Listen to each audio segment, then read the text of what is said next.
Hello, I'm Robert from the Doomsday Debunked Facebook group, where we fact-check the stories that scare you. And I'm saying this to help school children who have got scared, terrified, sometimes suicidal from the things that the Extinction Rebellion people have been saying to them in their schools. As Lauren Jeffries was saying, they actually come to their schools and tell the school children that they don't have a future, that they probably don't have a future, that unless we reach their absurd, obviously, things that they can't make happen and that seem impossible to happen, these zero emissions by 2025, that unless this happens, they're not going to have a future. And as she said, this is not based on science. And so where does it come from? So I'm going to talk here a bit about where it actually comes from. The actual figure 2025, they don't have a site for that. They just say they discussed it amongst themselves. And they said, there's somewhere in the Extinction Rebellion site that someone asked why 2025 or something. I can't remember where I saw it now, but they said, well, we thought 2025, then we thought 2030, and after discussion amongst ourselves, we decided 2025 was a better number. And that is literally all the reasoning they have for 2025. There's no science behind it. There's nothing behind it, except some chatting activists who wanted what would sound best. It's literally all facade. And then when you come to this, and then they aim to get on television, they think it's a great success to be on television, to be able to talk about their things. And well, if you're talking about actually making an impact on people seeing you on TV, and if that's what you think is important, then they achieved that. But they have nothing. They haven't brought anything with them. They've achieved their visibility, but they've got nothing behind it. It's all just facade. Except saying these things that are not supported by anything, just things they came up with in chats. And as I said in the previous videos, so I've got 2 other previous videos, then I'm not in any way disrespecting, and I'm saying please don't disrespect these people as people.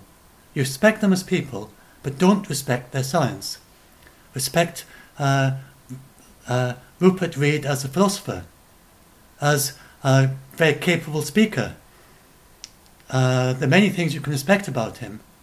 Respect his sincerity. There's no doubt that he's sincere. But he's not trained as a scientist. He's trained as a philosopher, and philosophers think in different ways from scientists. And he just isn't doing science.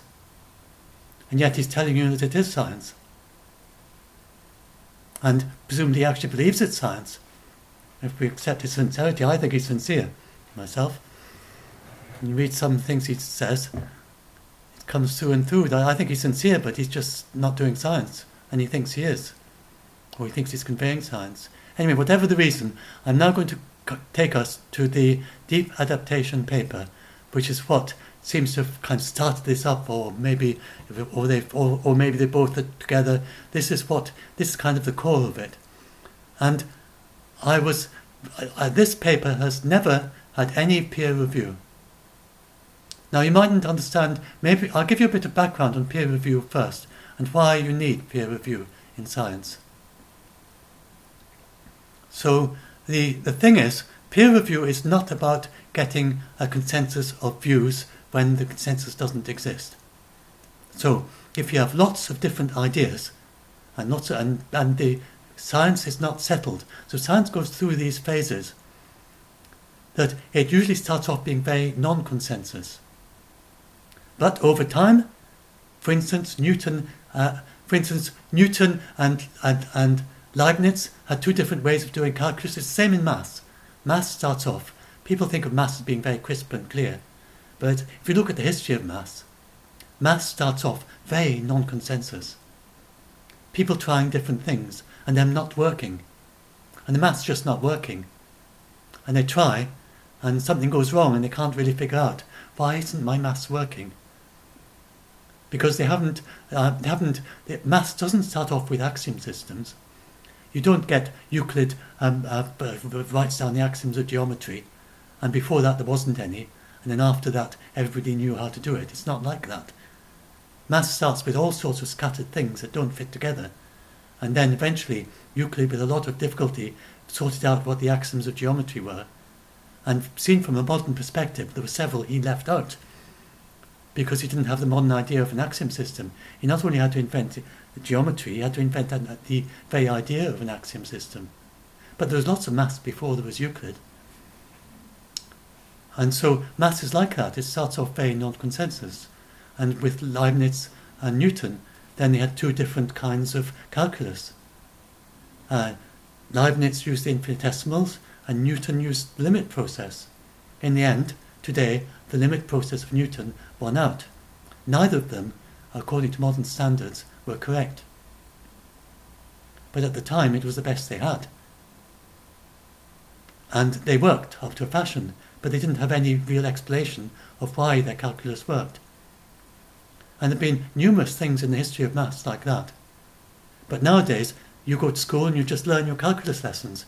You don't even see any of this great conflict and these problems and questions and challenges that there were in maths. So people think of maths as being the most incontrovertible thing there is. But it starts as non-consensus. It's the same with science. Science starts as non-consensus and then it moves to consensus. And this keyboard, I mean, this wouldn't work. Nobody could build a keyboard without consensus science. So when you get people saying, oh, the IPCC people, they're trying to go for consensus, this means there's something wrong. You always should have alternative views. You know, like if not, then they're doing something wrong. And no matter what crazy thing someone says, you've got to pay attention to it, because otherwise you're getting locked in the consensus. That is not how science works. These people just don't have a clue how science works. I told you that before. They think of it as being like philosophy, where you make up ideas, you bounce ideas off each other, and every idea is valid. It's not like that with science. Things can be wrong in science. Science is disprovable. That is the very nature of it. It's experimental. You make a theory, you do an experiment, the experiment disproves it. When Newton's gravity worked for centuries, until Einstein came up with his theory, and then he said, go and take a photograph during the eclipse, and try and photograph some stars behind the sun during the eclipse. I predict that this star, and it was a very, very striking prediction to do, and there were 2 attempts to do this photograph. Very luckily for Einstein, the first one failed, because when he refined his maths, he got out a factor of 2. He made a mistake in his maths, or was there some difference in the science? I can't remember how it happened, but I think it was a factor 2. I haven't checked this. This is just from my memory. Anyway, he got the wrong number, and then he got the right number. So this is partly, it wouldn't have been so famous, and it would be much more mishmash of people arguing over it if he'd got the wrong number first, and they'd gone off and they'd come up with a different number. Then if he'd done the first eclipse thing, and that had been successful, then Einstein would have said, oh, that's a mismatch with mine. He'd have refined his theory and been much less impressive. But the thing that really made him so famous at the time, and world figure, is partly slightly accident, although he was absolutely brilliant. But he got a little bit of chance helped it just boost a little bit more. So he got the right figure, and they went off and they photographed the eclipse, and the star was exactly where he said it would be, shifted from where it should be relative to the stars, background stars, which showed, absolutely proved general relativity, that the light had curved from that star, and that was absolutely, nobody had even thought that was possible. And all of modern gravitation comes from that, which disproved Newton's theory. Newton's theory still works as a very respected theory, but we know that it is wrong. It's just an approximation. And general relativity is better, but someday some other Einstein might say, go and do this little observation, and you will see this thing in just slightly the wrong place. And this proves that, and that will then be the next thing after general relativity. So very unlike philosophy. You don't get things like that in philosophy. You do in science. And these people are not doing science. They're doing philosophy and claiming it's science or something. They're using the methods of philosophy and sociology. And I think now, I think in social sciences you get things just exactly like the general relativity. It probably depends how you're approaching it. But where you make a prediction and you go and do your experiment and it doesn't match it. So that's the sense in which you get a consensus. There was the original theory of back at the time of Einstein. In fact, Einstein supported the wrong theory of how the continents moved. There were two theories back then. There was the idea that the continents moved very slowly, with gradually slow, soft rock gradually slowing, which is extremely difficult to believe could be possible. And there's another one which is extremely difficult as well, and even more difficult even, but in some ways it's more popular, because that had the idea that the Earth was liquid right up to the surface with a very thin crust, which could kind of slip around over the liquid. And that could be, with the entire Earth as one piece moving, and that would explain how fossils have appeared in the wrong places. You know, how you could get warm temperatures fossils in Antarctica. That they thought that maybe the entire crust had moved around. So Antarctica was somewhere else, and the whole thing had moved in one unit. Einstein did an introduction to this alternative theory, saying he thought there was a brilliant theory. In that case, Einstein was wrong, because the other one was proved, and we absolutely know for absolute certainty, because the earthquakes on one side of the Earth, and then these particular waves that can't go through liquid, and yet they go all the way through down to thousands of kilometers, come out the other side, not all the other side, but sort of like that. And we measure them, and this shows that the Earth is solid right down. So that's another example that completely disproved the other theory. It's not an alternative theory. We don't have people accept complete nutters, really, or people who don't understand science, will go around saying, but it's just possible, isn't it still, that the Earth's crust is sliding and it's very, very thin? No, it's not. It's simply not true. And so we do get that in science. And in climate science, there are certain things that are already consensus. There are other things where there's a wide variety of different views. And it's not like philosophical views, different looking at the data and getting the best understanding of what's happening there, and with the very best understanding, the very best applying the experience, but coming from different directions. For instance, climate sensitivity, right at this moment, we've got a contradiction. We've got the models, if you do your models very, very detailed, and you take up the tiny, tiny details down to sub-kilometers, and you try to build up a model of the entire Earth processes of the climate from just tiny details, then it's going too hot compared with everything else. We've got lots and lots of other evidence, from the paleo evidence and historical, and looking how things have gone in the past, and the other models are working. These ones, they work very well in local details, but they seem to be running too hot. And so there's something funny going on there. Now, you would think doing all the details right means the whole thing is right. It does not mean that, because there are all sorts of, as I said a little bit, this name skipped my mind again, Tamsin Edwards. She's an expert in this sort of thing, and I'm sure she could give long talks about this. But the details, you can't model everything, and the details, you need to make these detailed models work by doing approximations, and we use this every whenever you listen to weather forecasts, you get a successful, and you actually use the weather forecast to decide when it's going to be raining or sunny. Then they're doing stuff like this. They can't model everything that's happening in your weather. They have to approximate, and then they have to work out how to make these approximations work so the whole thing works, validated with the data. So there's a whole process of making models work. And so, and this is a perfectly valid scientific thing. It works, it's sensible, it makes sense. And so with the climate, then they've got these things validated on a detailed scale. They haven't got them validated for the entire world, or at least they're saying different things over the entire world from the other models that work very well. So there's something strange going on there, and it doesn't seem to fit with the paleo data and so on. So that is very much non-consensus right now, but it's not non-consensus in terms of just different opinions. it's non-consensus in terms of that there's more science to be done, and that eventually we will find out what the reason is. There's a truth there to be found, and so the IPCC is moving from non-consensus to consensus. That is how science works. But their job, it's not the IPCC, the climate scientists. IPCC is just a review level on all this. And the IPCC, they just look through all the details, all the papers that have been published, and they can't go above it. They don't go enough and do their experiments themselves. So in 2013 report, then we just didn't have any scientists that were able to model the ice processes with the level of detail, the level of accuracy, and sort of rigor that the IPCC required in order to be able to review it in their report. So they said in their report, and people keep on making this as if it was a big point, as if there's some problem with the IPCC, but they were just doing their thing. They're doing a systematic review.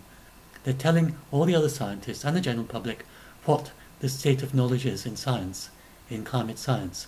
Just like in medicine, if you want to know about cancer drugs, then you would have a systematic review of cancer medicine and the effects of treatments and so on. And that systematic review would not make up stuff. They wouldn't invent new treatments or anything. They just tell you what's known. So the IPCC is like that. So that's what they did, and back then there simply wasn't the modelling of the ice processes. So they just said, "I'm sorry, there's no science to review at this stage in time, so we can't put anything in the report about how high the sea level will rise in 2100. We can tell you the things we do know, which is the effects, mainly like the effects due to the ocean getting warmer." And then they just had to say, "We've got a gap here." And they said, anyone who's doing planning, then you've got to allow for more than what we've said, because we know that there's more than that, but we simply can't give numbers to it because it's not there in the literature. And if it's not there, then a survey of literature can't put it in, because it's not their job to do that. They're not supposed to invent figures. And there are ways now. They did. I can't remember if they had absolutely nothing, or they certainly didn't have a conclusion about it that they could put. But now in 2018 report, and now in the recent Ocean and Cryosphere report, that science exists. Now, it hasn't come to a single value, it's come to a whole range of values. But they at least have made progress. They got from nothing to a whole range of values. And all the different ice sheets modelled separately, Greenland, the West Antarctica, Eastern Antarctica, and they have detailed looking at the amount of ice there is, how the glaciers are moving, how the fronts of the glaciers are moving, what's happening at the edges of the glaciers and what's happening underneath the glaciers, and all these detailed processes. And they know a huge amount more about it, with lots and lots of experimental data and lots of model validation. But they still come to loads and loads of, they still have different people using different approaches, coming to different ideas about what you would do, and there's still not a consensus there. But someday we'll have a consensus. So that's how it works. That's how science works. There's one other area. Sometimes your consensus, you just simply can't have a consensus, so that happens with the permafrost. So with the permafrost, we simply don't know what is going to happen in the future, because it all depends on what happens. All these buried organics of like grass and animals and things from way back when it first froze, and what's going to happen to those when it thaws out. So it's like the microbes are involved, and it also depends maybe a bit on what we do, like how many fires are there, and do we stop them? Or do we try and control the fires like Russia was doing eventually, or do we just let them burn? Because fires are a natural part of the Arctic ecosystem. What that does will change what's happening in the Arctic. So you can't like maybe I trying to remember if there's stuff about certainly for I haven't always got my I'm going a bit off script here, so I would have to go and look up on why there's so much uncertainty. But there's certainly, they don't about not why there is. I know that, but so it's what they don't know is what the indirect causes are. But it depends on how much on how much. It depends on whether the ground is wet or dry, and how deep the water is, and where and how much water there is above it, and what grows in it, and what trees, and what kind of microbes and so on. So in that case, you still have a wide range of different projections, all the way through to being carbon negative, even with business as usual, to being to carbon negative, you're actually taking up carbon dioxide, all the way up to quite large amounts of carbon being emitted. But the permafrost is not a significant part of our climate in the global picture. Even in the very worst case, then if you look at the reductions we can do, for instance, the methane from the Arctic, there's often a lot being made of that. Then the methane from the Arctic, if you were to use very strong, the strongest but still capable measures of reducing human emissions of methane by 2050, then that would offset the entire range of possibilities for the methane in the Arctic, from there being none to being quite a bit. But it's not quite a bit compared with the climate. So don't worry. The Arctic is significant, but it's not significant in terms of a tipping point that's going to change the entire climate. But it's at a fraction of a degree in the worst case. So anyway, this deep adaptation paper is just sort of saying that things are going to be so for instance, this is so right. I read Jem Bendel's paper so what I'm going to do is to explain to you why this. So what the Extinction Rebellion do, and Lauren was saying, that child was speaking yesterday, it's speaking in the last video but one, she, and the video is embedded in the page high up, she said that the Extinction Rebellion are talking about a worst case scenario. That is how they try to present it to the children. And then they say this is a very likely scenario. But it's not, according to the IPCC would not consider this as a scenario at all. Because it's not valid science. It simply is not valid science. This is not a scenario. This is not a possibility. It's not even a worst case scenario. It's not science. So I want to explain a little bit about why this is not science. So Jem Bendel's paper, first of all, and the worst thing, so Jem Bendel's paper is not a peer-reviewed paper. He tried publishing it to, she didn't pass basic standards of peer review. And I think I forgot the thing about that. Yes, look, the decision was arrived. The journal was Sustainability Accounting Management and Policy Journal. It wasn't like it was rejected from Nature or something like that. It was just an ordinary run-of-the-mill journal. It wasn't a big prestigious one in which you could start saying, well, maybe it had something in it, but it just wasn't up to Nature standard. And it was and he obviously hasn't managed to get it published anywhere, because he surely would if he could. And they said the decision was arrived at based on the merit of the Smithy article and double-blind peer review process. So that's just a normal thing. So as I said, this is the reason why we have peer. Oh yes, I was explaining why we have peer review.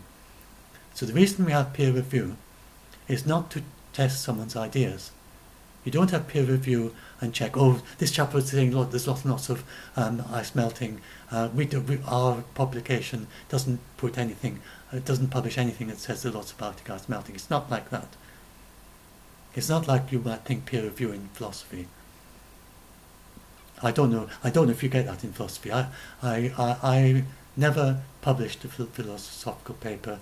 Mine was philosophy of maths, and I maybe someday I will have a go at it. That's a long story, but I never finished my undergraduate thesis, sadly, never. But I learnt all about how to do all the academic research and everything, And anyway, so but the philosophical in the end, yeah, maybe I should better say, sorry, I maybe shouldn't have brought that up, but my thesis was rather mathematically controversial, and when it was rejected, then my supervisor suggested that I try a doctorate by research instead of an examined by a reviewer, examined by the except for getting examined like a normal PhD. There's another thing called a DSC, and he said go and get some papers published. And just stop bothering about trying to get a doctorate. Get some papers published, and then once you got 2 or 3 of those published, then get it submit it for DSC, and that's another kind of doctorate you can get in Oxford, which doesn't involve really having to do the vivas and things, and then so anyway, yeah, that's my background, and so but then I was so discouraged that I never actually tried to get those papers published. So they're I got the draft papers, and I never sent them in anywhere. So, yeah, it's a bit sad. But it's too long ago now. It take ages to get back into it again. But anyway, he tried publishing it. So he tried publishing it at this journal, and they. The decision was, let's say, they say they would have rejected it for not passing academic standards. So that's what they do with peer review, and that would be how they do it in philosophy as well, I'm sure. So they would just look at the sites, and his sites. So they would look at the sites, and I don't know about I didn't even bother looking at the sociology sites. I'm not a sociologist, and what I was interested to see was what science was it all based on. And so I looked down, and eventually I found it about halfway through, where he said, in any case, the IPCC estimate of a carbon budget was controversial, with many scientists who estimated existing CO2 in the atmosphere should already produce global ambient temperature rises over 5 degrees C. And so there's no carbon budget. It has already been overspent. Cited to Wasdell, 2015. So when he says many scientists, you would assume, you'd think he would have about a dozen or so sites there. I mean, it's a very, very controversial thing he's saying. That there's 5 degrees C sort of baked in already. And he said that many scientists go to this Wasdell 2015. As I say, for high quality papers and many scientists, you expect to cite papers in Nature or other high quality sites, or a review paper that had a review of, especially he's a sociologist, so a sociologist saying many scientists about a subject he knows nothing about, would surely cite a review paper, and in that review paper would then talk about all these many scientists that allegedly have done this. But no, his many scientists is cited to a single non-peer reviewed talk, not even published, not even a vanity publication, a blog post which wrote down the talk and it's very rambly, and it's full of bewildering. I've had a look at it. I can't make head or tail of it, but I don't have the background, but I can read climate science papers. I read lots of climate science papers, but I couldn't make head or tail of this one. And full of graphs and numbers and tables and things, and equations and things, and it just didn't seem to make much sense. And then again comes to these dramatic conclusions. It's never been through peer review. So there are 2 reasons why you do peer review. One is to check that the methods and 2 main reasons. One is to check just the basic methods and the sources, and in this case, the reviewers of this would have gone through and they said, okay, Wasdell 2015, we've got to go and check that. Where was it published? Was it a reputable journal? And it's been peer reviewed. And then we'd gone and they'd said, oh, how strange. this is not a paper at all. This is just a non-peer-reviewed talk. Who's this Wassel chap? This Wassel chap says he's a system analyst, and his paper was presented to explain that in this thing at the top. He says that he says at the top, he makes a big thing at the top of this very talk that Jem Brendel has cited. He says, I was going to go to the IPCC report and I thought I'd try and present it there, but I decided that I just wouldn't bother going. I wouldn't going because they're not going to listen to me. So I'll go and I got this invitation out of the blue by a couple of businessmen to come and go to this talk and give them a presentation. So I thought, I'll leap at this opportunity. This is an opportunity to talk to them and present this stuff, which I would never be able to present to the IPCC. Or it was some big climate conference. And so he goes there and he talks to to a 2-hour session of the Alternative Business Club run by one of the 2 organisers of the Global Leaders Academy. You know, they make up these grand names. Nobody's ever heard of them. Run by 2 business advisors, Sue Cheshire and Kent Allen. And this is his entire credentials of that paper.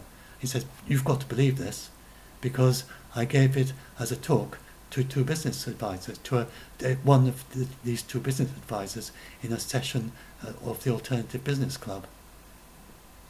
And so, that is just a basic failure of peer review. And you have peer review like that, of checking the sources, because if it's built up on, it's like trying to build up on a quagmire. Like before you build a house, you check the foundations. When this house was built, then checked, they had to get a surveyor in to survey the ground to work out what kind of foundations that we had to have for the house. And he found it was a mixture of sand and peat, and so it had to have a lot more concrete in the foundations.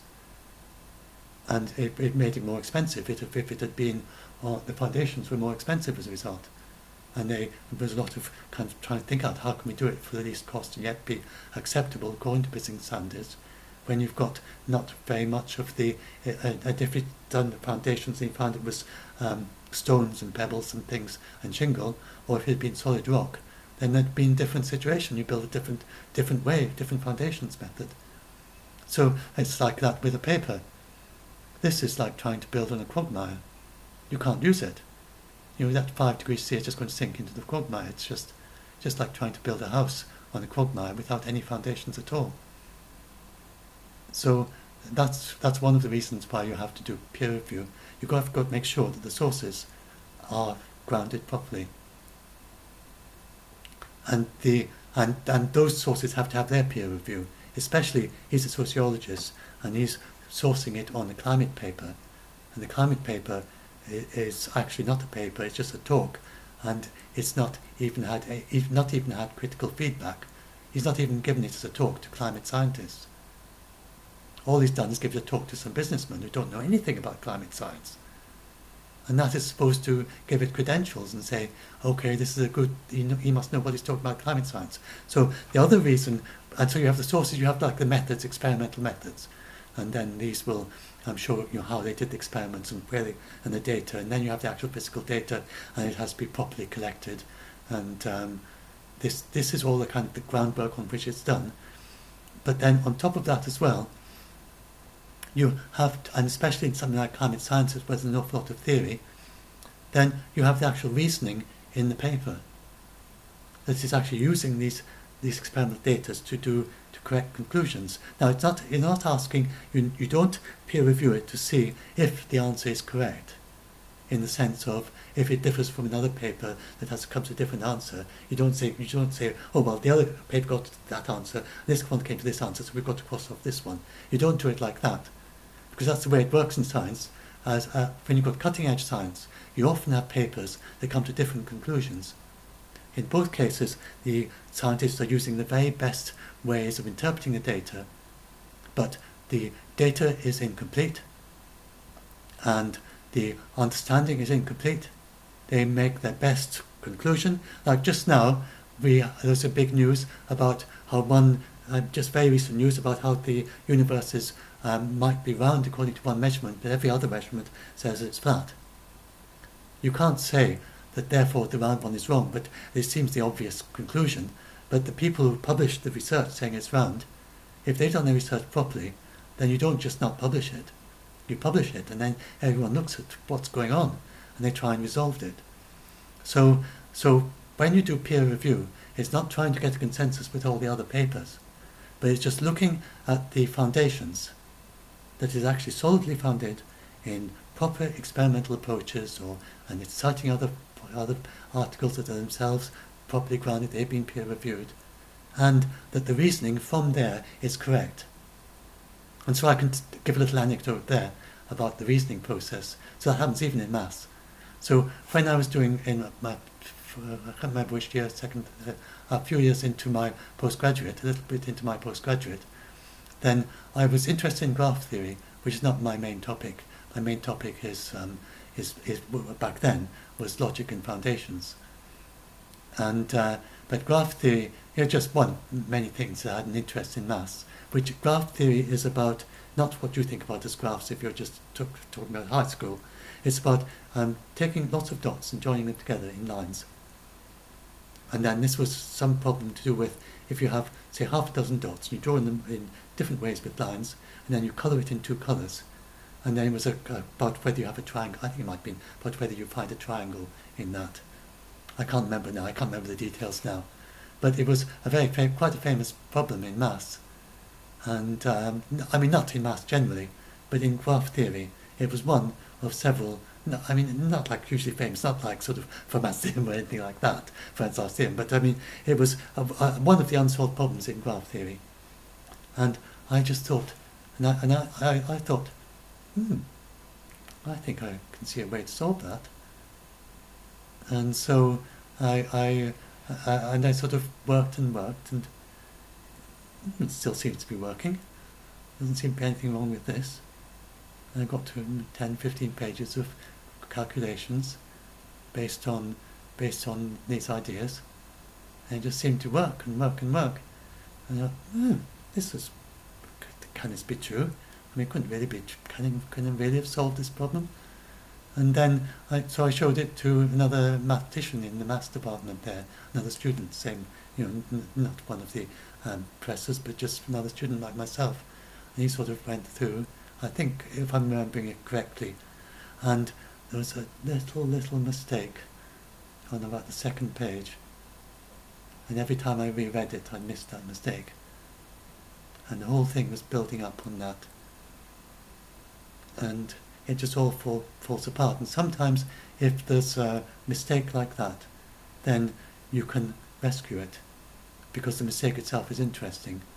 And I might have got some minor result out of it, out of that mistake. Or sometimes, like for instance, the first proof of the Fermat's last theorem actually was a mistake in it. And so it wasn't actually a proof. But then, by looking at the mistake, he then found a completely new style of proof that completely invigorated the whole field, which eventually did prove the Fermat's last theorem. So sometimes mistakes are very, very productive, but this wasn't. This was just a crappy mistake. It was a silly mistake, but they're not very obvious. So that is why you do peer review, because things like that happen, and especially one person by themselves. And so you have double-blind peer review. You'd have several peer reviewers who look at it, who have not, and this is quite important, the blind peer review, that they don't actually know the person they're reviewing, because they might have heard him talking. They might be influenced by his personality, and just think, oh, this is a very impressive person. I'm sure he's got it right. Oh, let's just give it a tick, or not in a deceitful way, but just unconsciously. Or they might have heard him explain, or they might. They just, and so they would miss. It's really helpful that they don't actually know each other, because then they're much less likely to make the same mistake at the same point in the proof. So there are ideas of open peer review, where the people actually know each other. And I suppose it has its place, but double-blind peer review is a very good system. I don't know if it's the only system, but certainly you do need some kind of peer review. You need there are other systems being worked with now, many different systems of peer review, but you need some way of finding these mistakes. So we have that there. He cited this paper, and this chap very probably believes what he wrote, but it really was very, very complicated and complex and messy and rambling about all over the place, and it would be very easy to have lots of mistakes there. So that's why, that would be why they would reject it. If he wants to be cited, if Jem Bendel wants to cite Wasdell, he should ask Wasdell to get his paper peer reviewed. If Wasdell is not able to get his peer reviewed, Jem Bendel shouldn't cite it. That's just the way it is. Not for consensus, but just to check there aren't mistakes. So it's no wonder it was rejected. So now let's go to Robert Reed's blog post. So, oh yes, and then the awful thing is that there's a whole series of BBC Future has a whole series of articles on psychologists who are helping people with eco-anxiety, and they all are firm believers in this deep adaptation paper. And they try to help people feeling suicidal and scared and very depressed because of reading this paper. So the BBC, in this BBC Futures, they cite this paper, they say how depressing and scary it is, then they talk about all the way that psychotherapists are helping people who've got depressed by this paper. They never, ever explain just how crappy it is. It's just bullshit. They don't say what I just said to you here.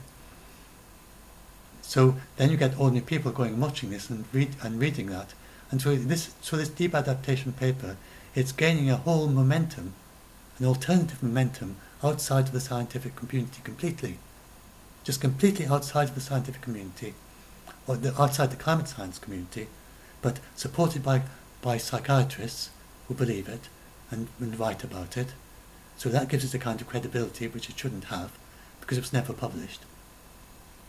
I mean, a psychiatrist should never take that. I mean, I don't know if you can publish psychiatry journals or anything like that, but psychiatrists talking to BBC and treating their patients and treating this as if it was from the IPCC or something. So that's what's going on here.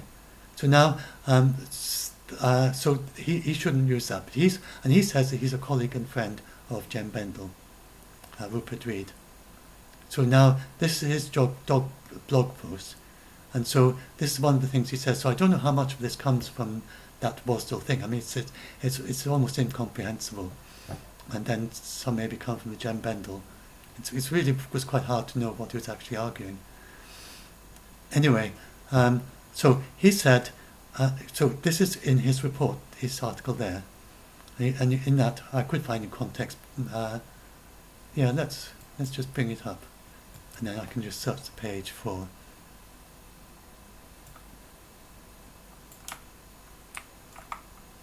So, a friendly critique of Bendel's deep adaptation paper. He doesn't explain, I don't think he explains it, he's not. So there we are. So let me stand shoulder to shoulder with Jem in saying that the future looks extremely grim unless we somehow manage to transform our entire way of life beyond recognition rapidly. So as I say, I'm sure he's sincere about that.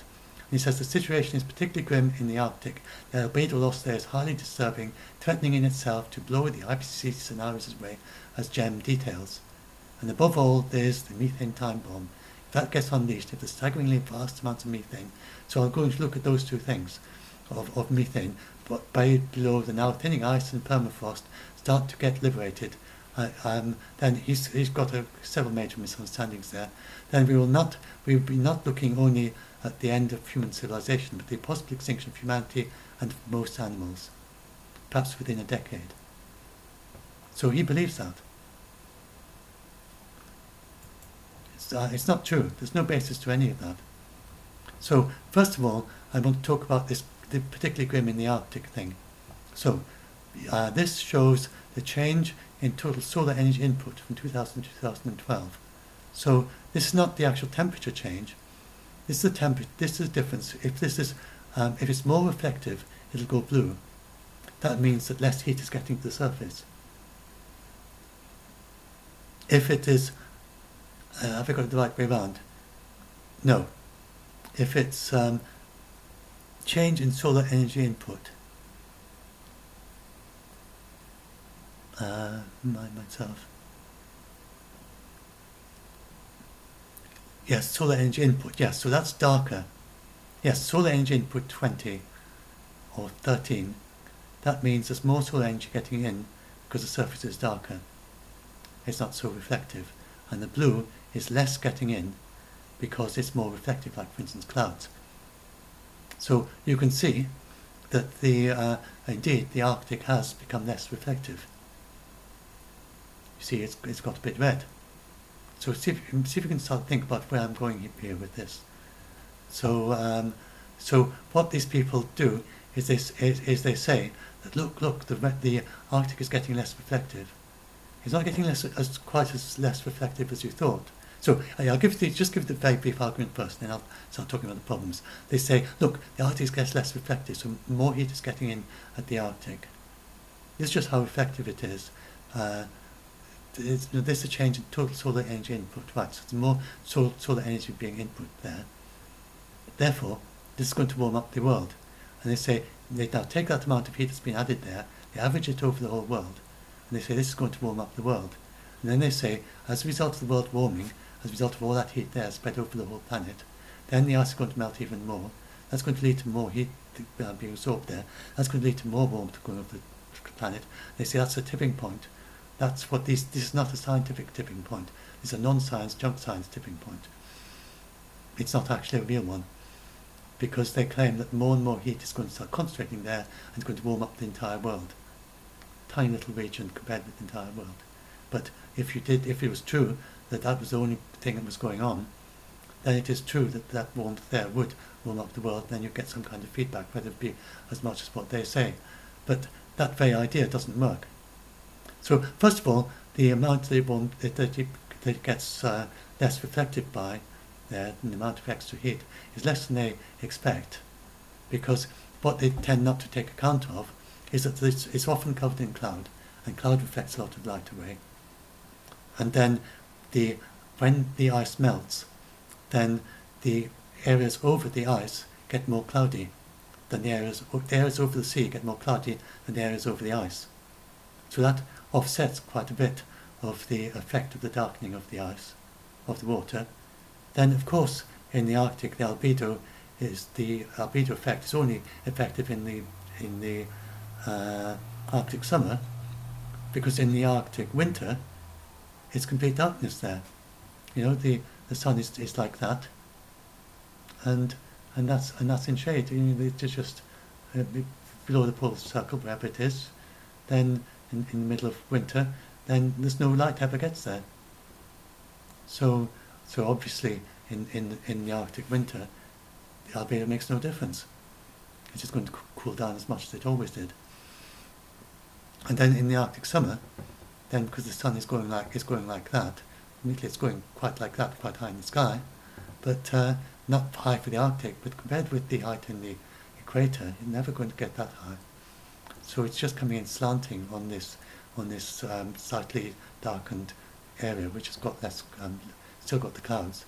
So it's partly it's more difference between ice and cloud than it is between open ocean and cloud and ice.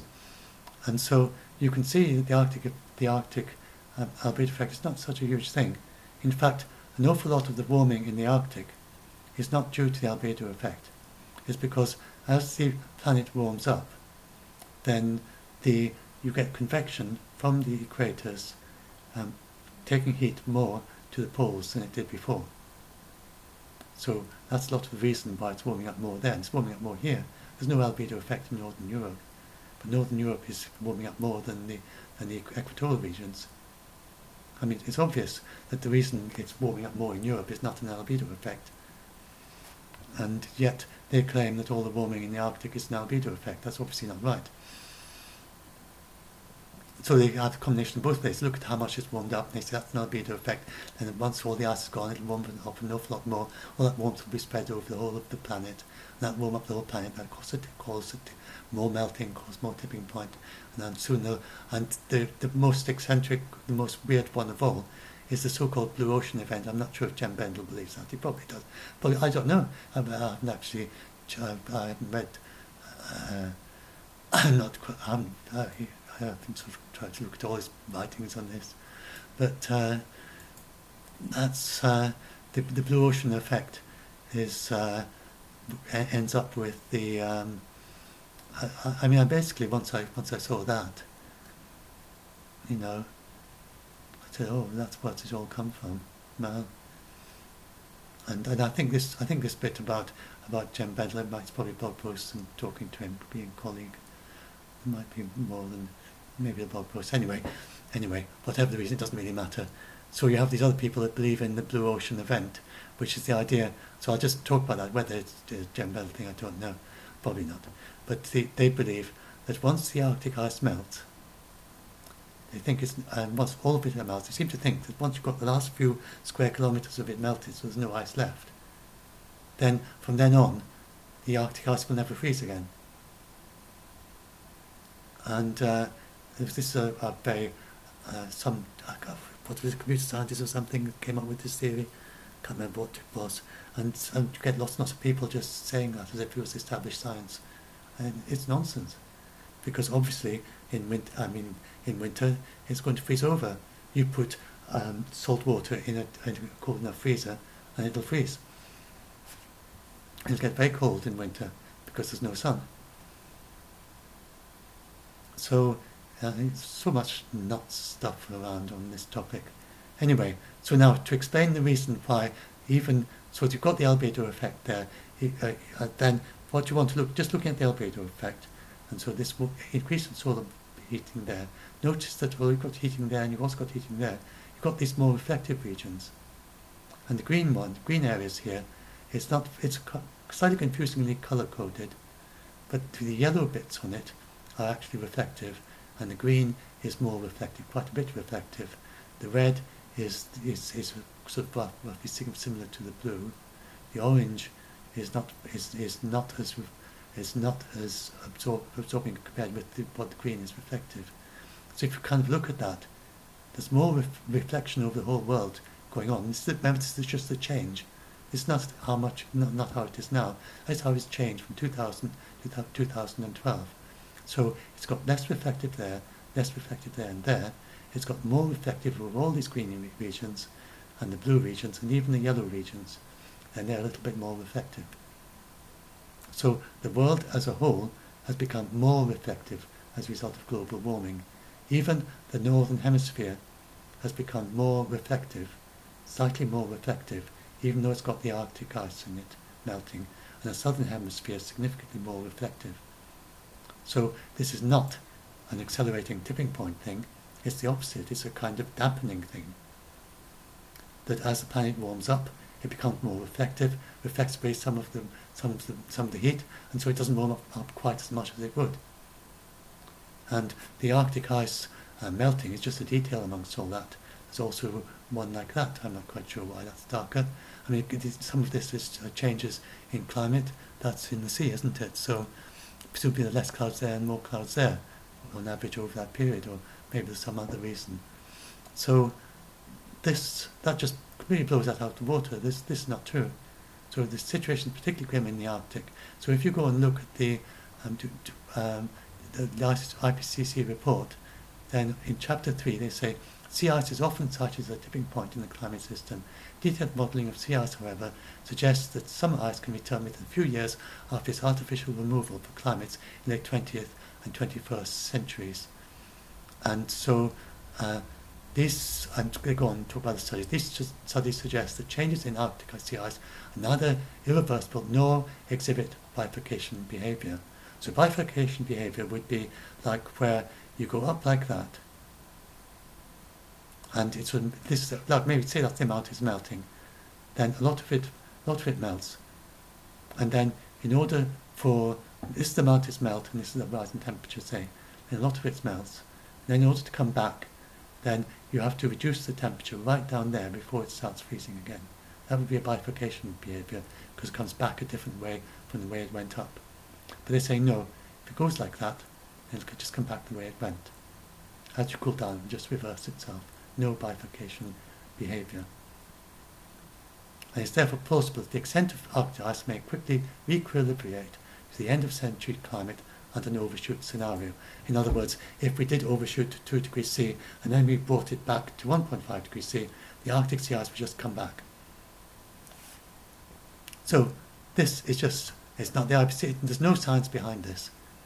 It is just, well, I found one paper that made this claim that actually did pass peer review, and it must have been rather lazy peer reviewers, because this peer review, so as I say, peer review is not guaranteed to always work, because you get, if it's peer reviewed by Nature, you have really high quality people who check it. But if it's for some of the lesser journals, it's quite difficult to get people to actually do the peer review, because it's generally voluntary, and they don't have the budget to kind of pay. Or I think because it's difficult for a journal just to keep going by itself without actually paying.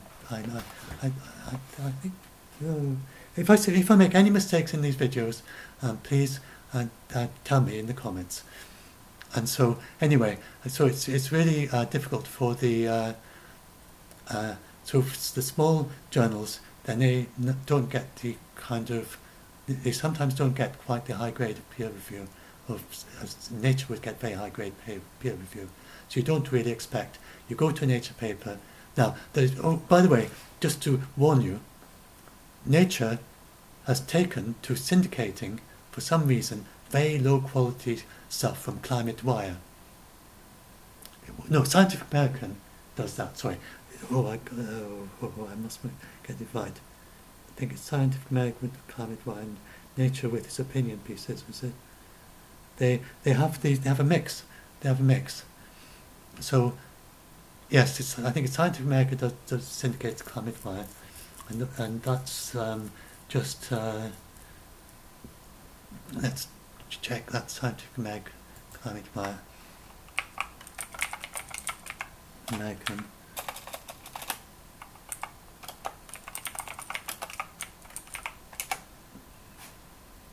Climate Wire, Scientific American. Yes, so they have stories by Climate Wire. Climate Wire they're not peer reviewed.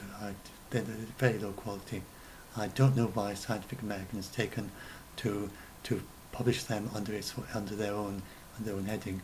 You know, it just looks like it's from Scientific American. It isn't. Some disaster prevention. They're just news stories basically. And there you see it's one under Scientific American. But if you see E&D News, Climate, and this isn't Scientific American. It's just putting it under its header. So you have to watch out a bit for that. And Nature has, I don't think Nature does that, but Nature has these things that are called Nature Comments and Nature Opinions and so on, which are not peer-reviewed science, but they're opinions of people. So you need to watch out for that. But a proper Nature article with, you could tell the difference, a proper peer-reviewed Nature cited article, there's loads of cites for every sentence. And most sentences will have loads of cites. And that is properly peer-reviewed checked. But some of the lesser ones, then they may have lots of cites, but they're just not properly peer-reviewed, and some are not peer-reviewed at all. And there's certain journals have a reputation for being very lax in peer review. So just basically check that it looks like a paper, and then they publish it. So anyway, so there was one of those that I think it can't have been a very good peer review one that just missed this whole point. And the first time that the paper was published, then they got a reply by an academic just saying, look, you haven't looked at the albedo of the rest of the world. And then this absolutely shows that it's junk science. He did a second paper on the same topic, in which he didn't mention the albedo of the rest of the world, and came to the same did the same claim. And this was being shared around by blogs and things, and people asked me about it in our Doomsday Plan group. You know, is this true? And no, it's not. It was just although it was peer reviewed, it was very low quality, and he missed the albedo of the rest of the world out of it again, even though someone had told him about it before. Anyway, so that's the only actual paper that I've seen that does that. And generally it's just junk science and not properly published. But it's not valid. I've explained why. It's just not valid to look at the albedo of that without looking at the albedo of the whole world. That's not valid science. So that's that. And say the IPCC who surveyed all the literature up to 2018, and that author's first paper was published before then, and so anyway, so now he goes on to his methane time bomb, and so if we look at the methane time bomb, then this is if you go to Wikipedia, then they have a rather out-of-date article on this, which and it mis-summarises one of their sites. But so I've got an updated version, which my Clathrate gun hypothesis is the Wikipedia article, but I've corrected it and I've updated it with the latest research, which they don't have. So in 2016, a major review by the 2017 USGS hydrates report, and they concluded that the evidence for that hypothesis is lacking. You probably don't know what the Clathrate gun hypothesis. Just very quickly, what it is. Bring up my thingy. So the Clathrate gun hypothesis is not. In his thing, he confused.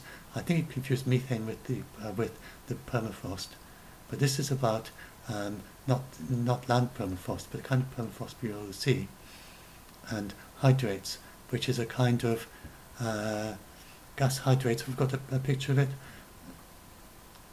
It's methane trapped inside ice. Those red ones are ice, and I think that's methane in the centre. And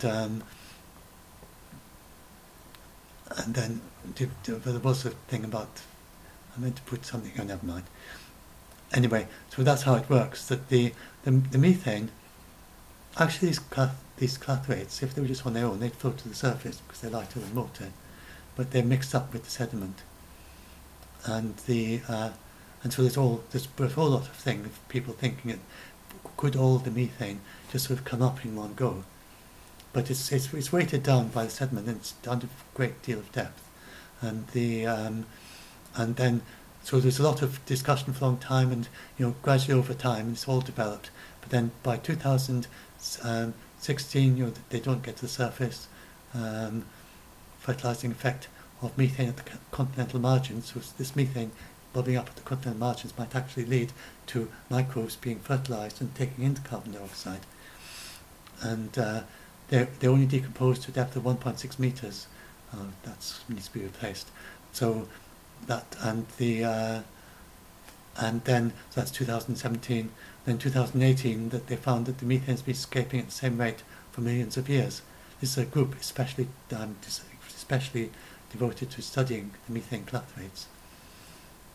And then there's the 2019 IPCC report on ocean and the cryosphere, and that says that took a look about the entire methane in the region. It said and for this they just said that the most models don't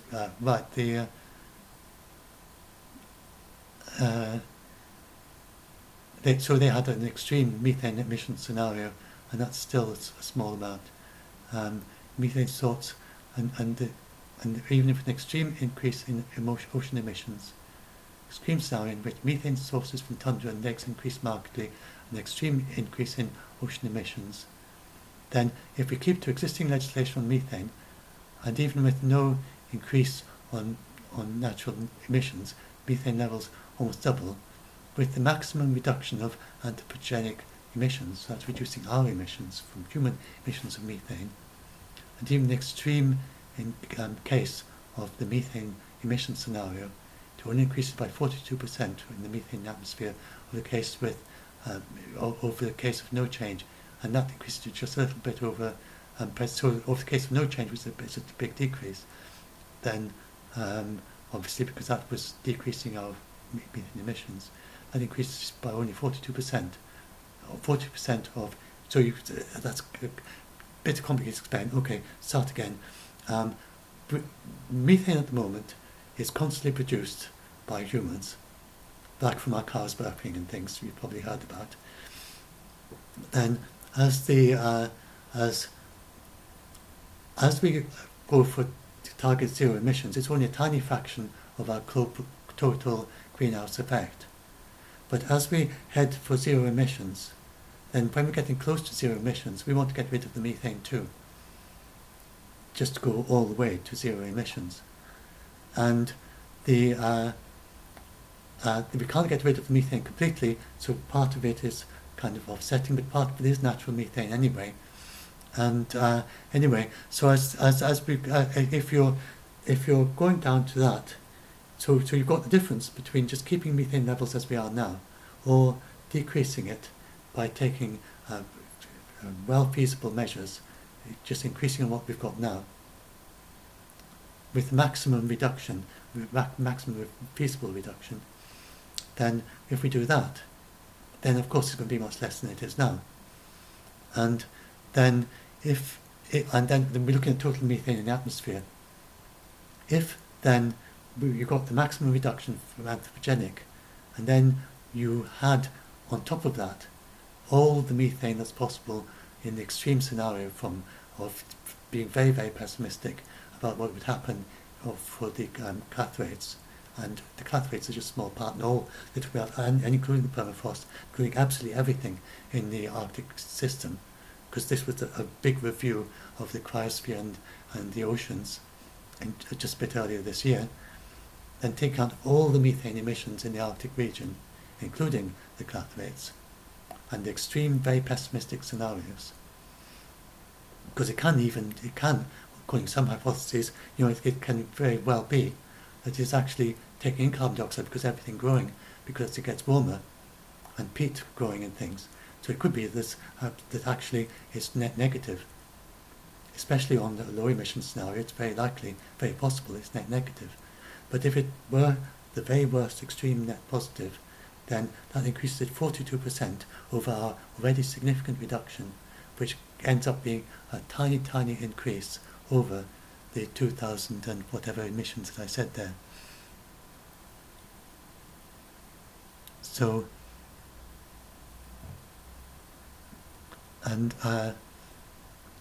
so we're talking about a tiny fraction of a degree there, just a little over present day levels. So that's the worst case there from the methane, as long as we do reducing human emissions, is that the methane from the Arctic was to increase just very slightly over current levels of methane by humans. That is the 2019 review of the literature. So as I say, each review has got more and more thoroughly, so it was quite a way out idea even at the start, but right at the beginning there was a possibility that there could be, and that this could happen, and so it was respectable at the time. But each review has kind of knocked more and more out from its foundations, and so if you sort of prove that this doesn't work with the idea, and this doesn't work, and this doesn't work, and this doesn't work, and nowadays it's not even, they don't even have, they just talk about all the emissions of methane from the sea and from the margins. They don't even have the word clathrate. I searched the land in the cryosphere for the word clathrate. It's not in there. It's not because they've got rid of it. It's not because they're ignoring it. It's because it's no longer considered significant. It wasn't in the 2018. That didn't have any mention of clathrate either. So they just consider as one factor, which some of the papers they cite would mention, but it's no longer worth actually even mentioning at this review level. And so, and this is what he's saying. Look, so now this is the total emissions of everything, and as I said, even with the blue is moderate emissions, and the red is high emissions. And notice that you have, especially with blue, then you have high blue ones, which actually sinks. These are projections on the moderate emissions. So this is a bit confusing. This is done according to the date at which the model was published. The paper was published. So early papers were doing it like that. Then this paper, obviously in 2015, thought there would be quite a big emission. Then we get these, clustering around there. And there's some that's saying that on both scenarios it's going to be a sink. So you can see how it's going all over the place. And sometimes they're more saying it's going to be an emission of, this is the total over of all the cumulative change. What is it? Net and sink, even with high emission scenarios. See, even there, I think is that a red there? That's certainly a red, high emission, very tiny sink. That's in 2018. 2018. This is, I remember this during a timeline. This is the month when it's published, I think. Or is it just all at once? I think it's a timeline. Yes. And so there was this one that came with it going to be quite a emission. But even all this, they're looking at worst, then that's also of the emissions from the Arctic, and this net of all the carbon, both carbon dioxide and methane, clumped together. Worst for the Arctic can be compensated for. The methane can be compensated like that, and the worst. It's not. It is. You're talking about a fraction degree. If you were to compare it with, say, the emissions from the UK or something, I don't know quite how it compares with that, but it's some. It's like a small country. I'm not quite sure how small, but it's so it's not insignificant, but it's not going to knock us off into the climate spiraling out of control. You're talking about a fraction of a degree by 2100, small fraction. So, and this is his thing. And as I say, this is from the 2019. As with total carbon emissions, there's high confidence that mitigation of anthropogenic methane sources could help to dampen the impact of increased methane emissions from the Arctic and boreal regions. And then they cite that paper, and that paper is this one, which I just talked. Oh, there we are. We've got the diagram. I forgot to put it in. So there we are. This is what happens if you stop if you do the maximum reduction of human emissions. This is what happens if you continue as is, without doing human emissions. Look how much it reduces. This is like methane would be increased if we weren't doing a proper reduction. That's how much it increases. This is if we take the worst case scenario for the Arctic region, then the methane could go up to there, which is slightly above where we are now. So that is what he presumably hasn't read this research, and that is like the worst case. And this is the paper that the IPCC in 2019. It's a 2019 paper. They cited it, and so it's obviously highly respected. They've reviewed it, so it's been peer reviewed in literature. And then at a higher level, at the systematic review, they've looked at it again, and they've agreed that its conclusions, and they've actually said there is high confidence. So high confidence means that they looked at this and they were very confident that it was careful, proper work. They wouldn't put high confidence if it was a bit of if its argument wasn't very strong and very convincing, and firmly based on evidence based. See, high confidence and then a site, that's quite an accolade. So that's that about that. Will I just keep going? Yes, I think I should keep going. So he is an expert on the precautionary principle, but he's not expert on science.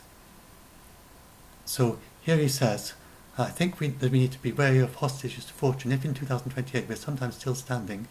So there you are. He thinks that in 2028, then humans may be extinct. Then people will come back and refer negatively to Jem's 10 years semi-prediction. So he's talking about how, and it says, so I've even started doing a little prepping. E.g., I bought a bulletproof vest for my partner and I. Now that, you may not know if you're watching from the States, that's quite shocking for someone in the UK. Because, the States, it would make sense maybe if you're very paranoid to have or in a dangerous area, or you're a policeman, to have a bulletproof vest to protect you against someone shooting at you. But in the UK, people don't have guns. Literally, they don't. There's we have knife crime, little bit of that. It's quite rare, but if you're in a big centre of Glasgow, centre of London, and if you went to the worst areas, there'd be a risk of knife crime maybe. But there's no, you wouldn't expect to see a gun anywhere. You know, the criminals don't go around with guns. The policemen don't have guns. Only like in the in London, then if you went to the right place. And I suppose nowadays you would have a trained unit ready to respond because of the like the threat from ISIS and stuff. People were ready to respond and respond very quickly. But the average policeman wouldn't have a gun. Like there was there've been examples of heroic rescues by policemen just armed with a truncheon because they don't have guns. So someone with a knife and a policeman with a truncheon. They don't have guns. So for someone in the UK to buy a bulletproof vest for his partner and him, that's quite shocking. And that means he believes that our society in the UK, that our government and everything will fall apart. So I say, I believe he's sincere. He's been convinced by all this stuff because he's a philosopher and he's applying methods of philosophy perhaps to science. I don't want to try and overanalyze. I'm not saying this to talk to him. I'm saying this to help school children who have been scared by what he says. And so you need a little bit of background, but you know, it's for himself to work out what way he's going. But so he says, no, rather I'm acting precautiously. So does that mean that I do after all accept that collapse is entirely inevitable?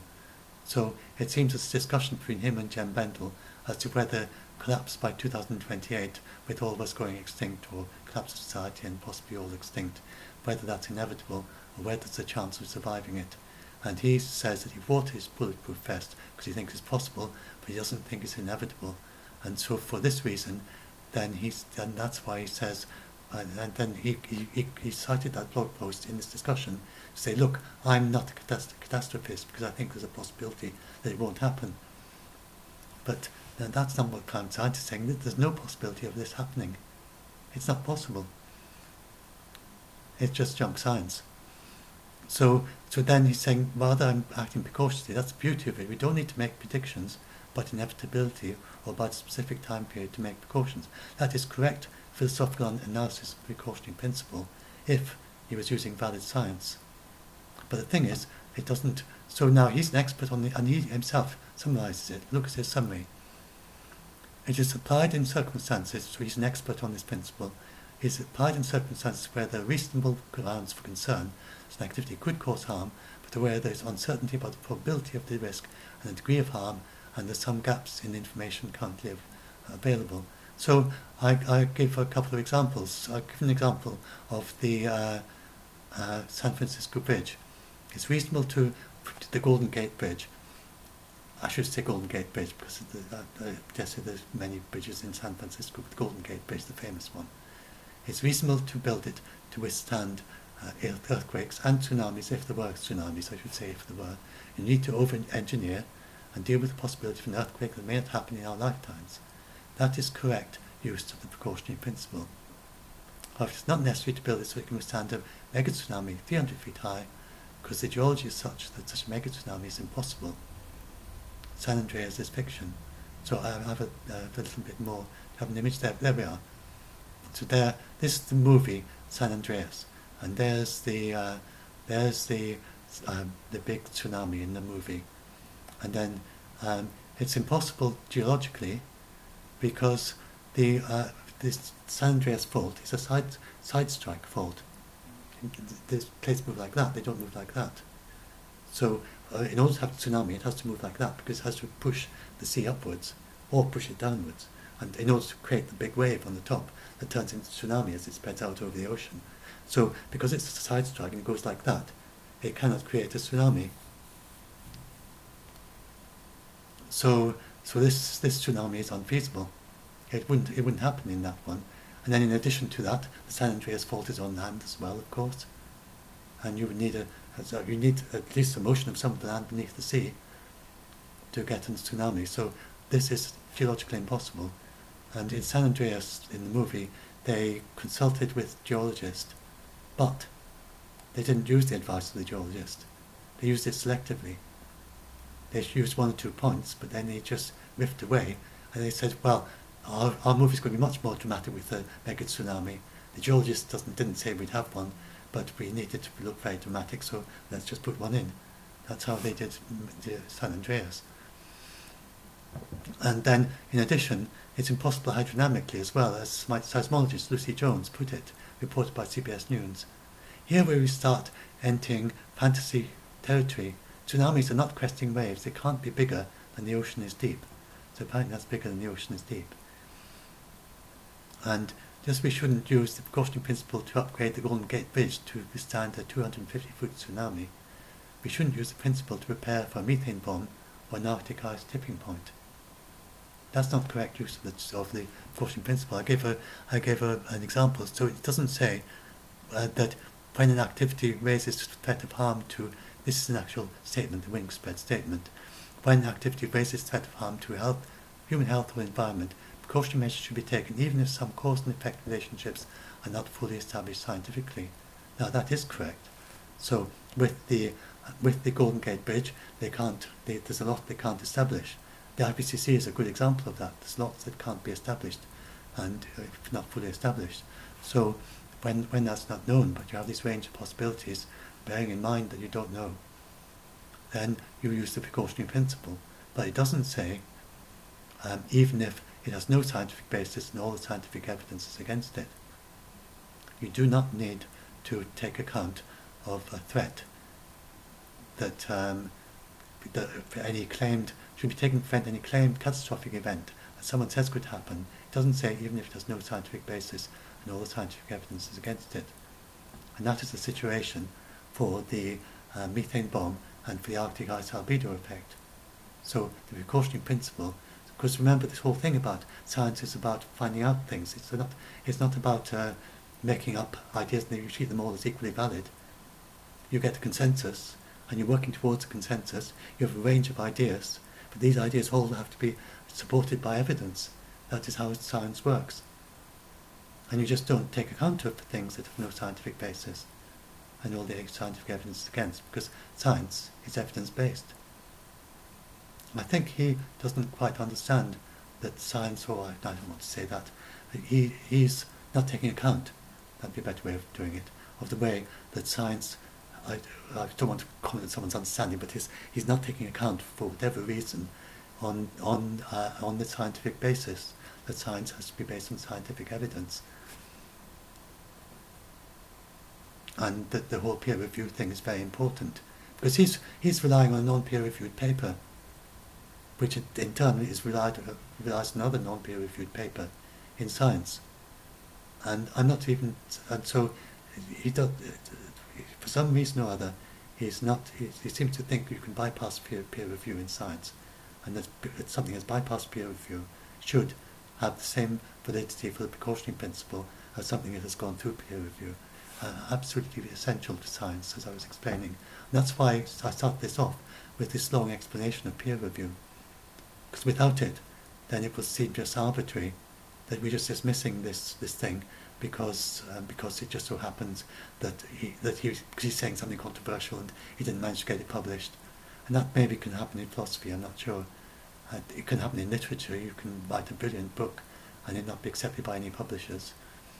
And maybe in literature criticism, but because they just don't get it. But it doesn't work like that in science.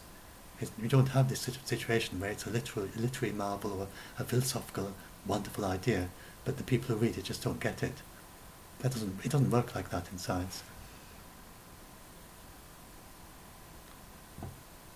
And so it's a very outlying theoretical possibility.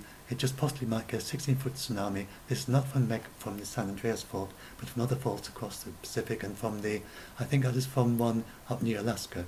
There's a possible earthquake magnitude 9 near Alaska, near north of the United States and Alaska. So there's a possible one up there that could create a 16-foot tsunami down at San Francisco, which is just enough to get to near the top of the concrete footings of the pillars.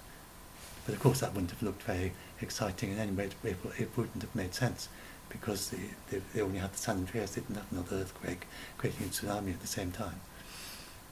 So it's just the same for embedded in its source. So it is not a worst case scenario, as Lauren believed. Naturally she believed that because he told her. So there's a little bit of lingering belief in something that she'd been told by him and by other people, psychiatrists and so on. But no, this is not a worst case scenario. This is not a scenario at all. It's not science. There isn't any scenario in which you get collapse of civilization or human extinction or sudden increase. I also find it very weird, and these people talk about a 5 degrees C increase in temperature, he's talking about there, making humans extinct. I mean, where does that come from? Because after all, look at the different places where humans live, like Kalahari Desert, all the way to... I remember in the previous one, I never answered this question. I asked you, when do you think all the ice in Greenland would melt? If we were to keep going with business as usual. The answer is, if we kept going at business as usual through to 2200, then all the ice would melt, possibly, by about the year 3000. And there's very little difference by 2100 if you would look at it from satellite telescope, satellite observations. And if we were to, that's a business as usual, and even if it went up to 5 degrees or 7 degrees, even 10 degrees, still the Greenland ice would be there. It would still take, that would be going up to quite high temperatures if you're producing these carbon dioxide emissions at current levels without any reductions. It's not really even possible anymore because of renewables. If you kept that going all the way through to 2200, I'm not quite sure what temperature you get to then. I would have to, you can look in this paper, but that's the 2019 paper, I think, and just continue it through to 3000, and eventually at the year 3000 it all melts, because ice has a lot of thermal capacity. It just takes a long time for it to melt. It's the same with the permafrost. It just very, very slowly melts down. You have kind of the active layer of it going down, but the actual melting, and they found that there's certain bits of the ice can melt very rapidly, and that's a kind of recent discovery. But it's only little bits, little pockets here and there. There's no possibility at all of the whole thing melting, because the ice has too much thermal capacity for that. Little bits can melt here and there, very suddenly. So the permafrost is, just by nature, it's a slow process, and the ice in the ice sheets. Meanwhile, the ice in Antarctica, the eastern Antarctica, the centre of Antarctica, in all the scenarios is going to have snow building up and up. It's been building up through all the previous ice ages. There is some controversy about whether the entire eastern Antarctica, if you average the ice of all the eastern Antarctica, including the margins of it, whether that is increasing or decreasing. The balance at the moment seems to be increasing slightly. But at the centre of Antarctica, that's not going to kind of just go away. And then the western Antarctica, that's the one that's most vulnerable to melting. So, we're talking about a future world with lots of ice. And in the Himalayas, your high mountains still have ice. Himalayas, the eastern Himalayas, they're melting. In the western Himalayas, because they're getting more snow. And currently, the glaciers are increasing. Amongst the few glaciers in the world that are actually increasing, because of the increase in snow, because of more precipitation. So when the people say the glaciers are all melting, they don't mean all of them. There's some that are increasing, often higher ones at higher altitude, whereas the lower ones are more likely to be melting.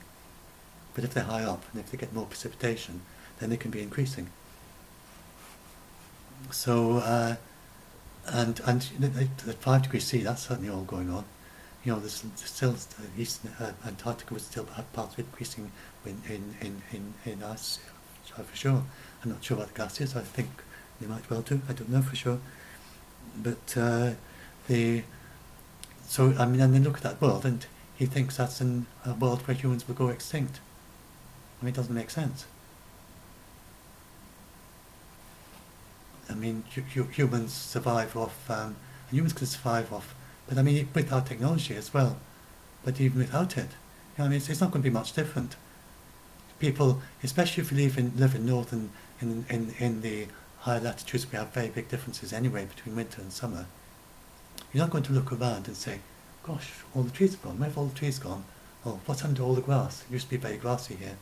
I think some people imagine it like that. I've talked to people who have read these articles and who are not actually expert in climate science and haven't actually read gone back to the papers. They just look at so the thing is, they believe that the journalists, because their own research and the research they know about has been described correctly by the papers, the mainstream press. They assume that the same thing is happening in climate science. It isn't. And we don't face extinction of the trees, we don't face extinction of higher animals, we don't face, as I said in an earlier part of this talk, then the extinction rate for amphibians at the present is 2% per century, which is 1,000 years to lose a fifth of them. That is mass extinction rate. That's very, very fast. That's far faster than it would be normally, the natural rate. We need to do something to stop that. 2% of amphibians is too much to lose, because we're losing important biodiversity.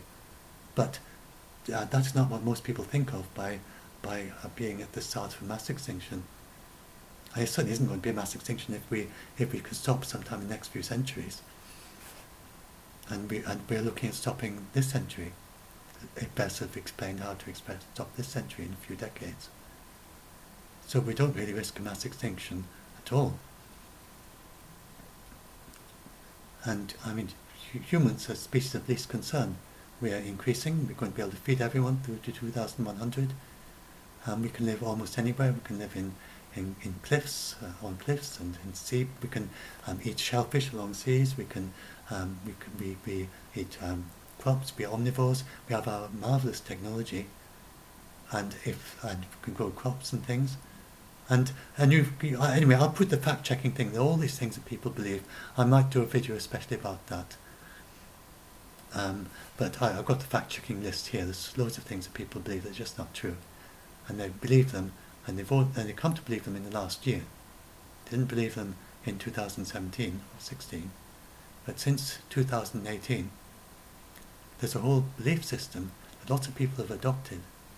They just believe them to be true, and not because the scientists said them, because journalists said them.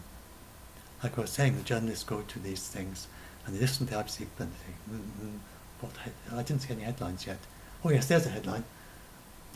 Any more? Oh yes, there's another one. There's another. They're rather not giving me much to kind of bite on. It sounds very scary. I'll try asking them a leading question, see if I can get them to say something more scary. I'm just, that's the sort of impression you get from the things they write after they've gone to the scientists. And you need to go to the scientists. And we should have scientists talking. So the IPCC is an example of the precautionary principle, and it's itself an example. They didn't need to set up the IPCC. They did, and because they could have just said back then. So this would have been we could have said we have no proof of bad effects of global warming yet, so we can ignore it. And they could have said for the report last year, they could have said we have no proof of any difference between 1.5 and 2, so let's just go for 2. But instead, they commissioned a report to look and see if there is a difference. Under pressure I think where the nations that were most affected by sea level rise, for instance, were very keen to know if there's a difference between 1.5 and 2. And so they did this report, and when they first started that report, then they didn't know that there would be a difference, and then they found out there was.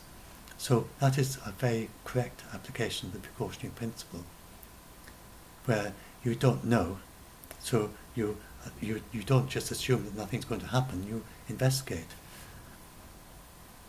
And as I say, an example of the coals. So here's this figure about 99% of the coals. That's not proven. This is a perfect example of this, that where even if some cause and effect relationships are not fully established scientifically, they are not established for coals. And indeed, there's a huge amount of uncertainty there, because the what is often not explained very well is that you take any coral reef anywhere in the world, and either it is the Red Sea corals, which are rather hot, and they are known to be preconditioned to even hotter temperatures,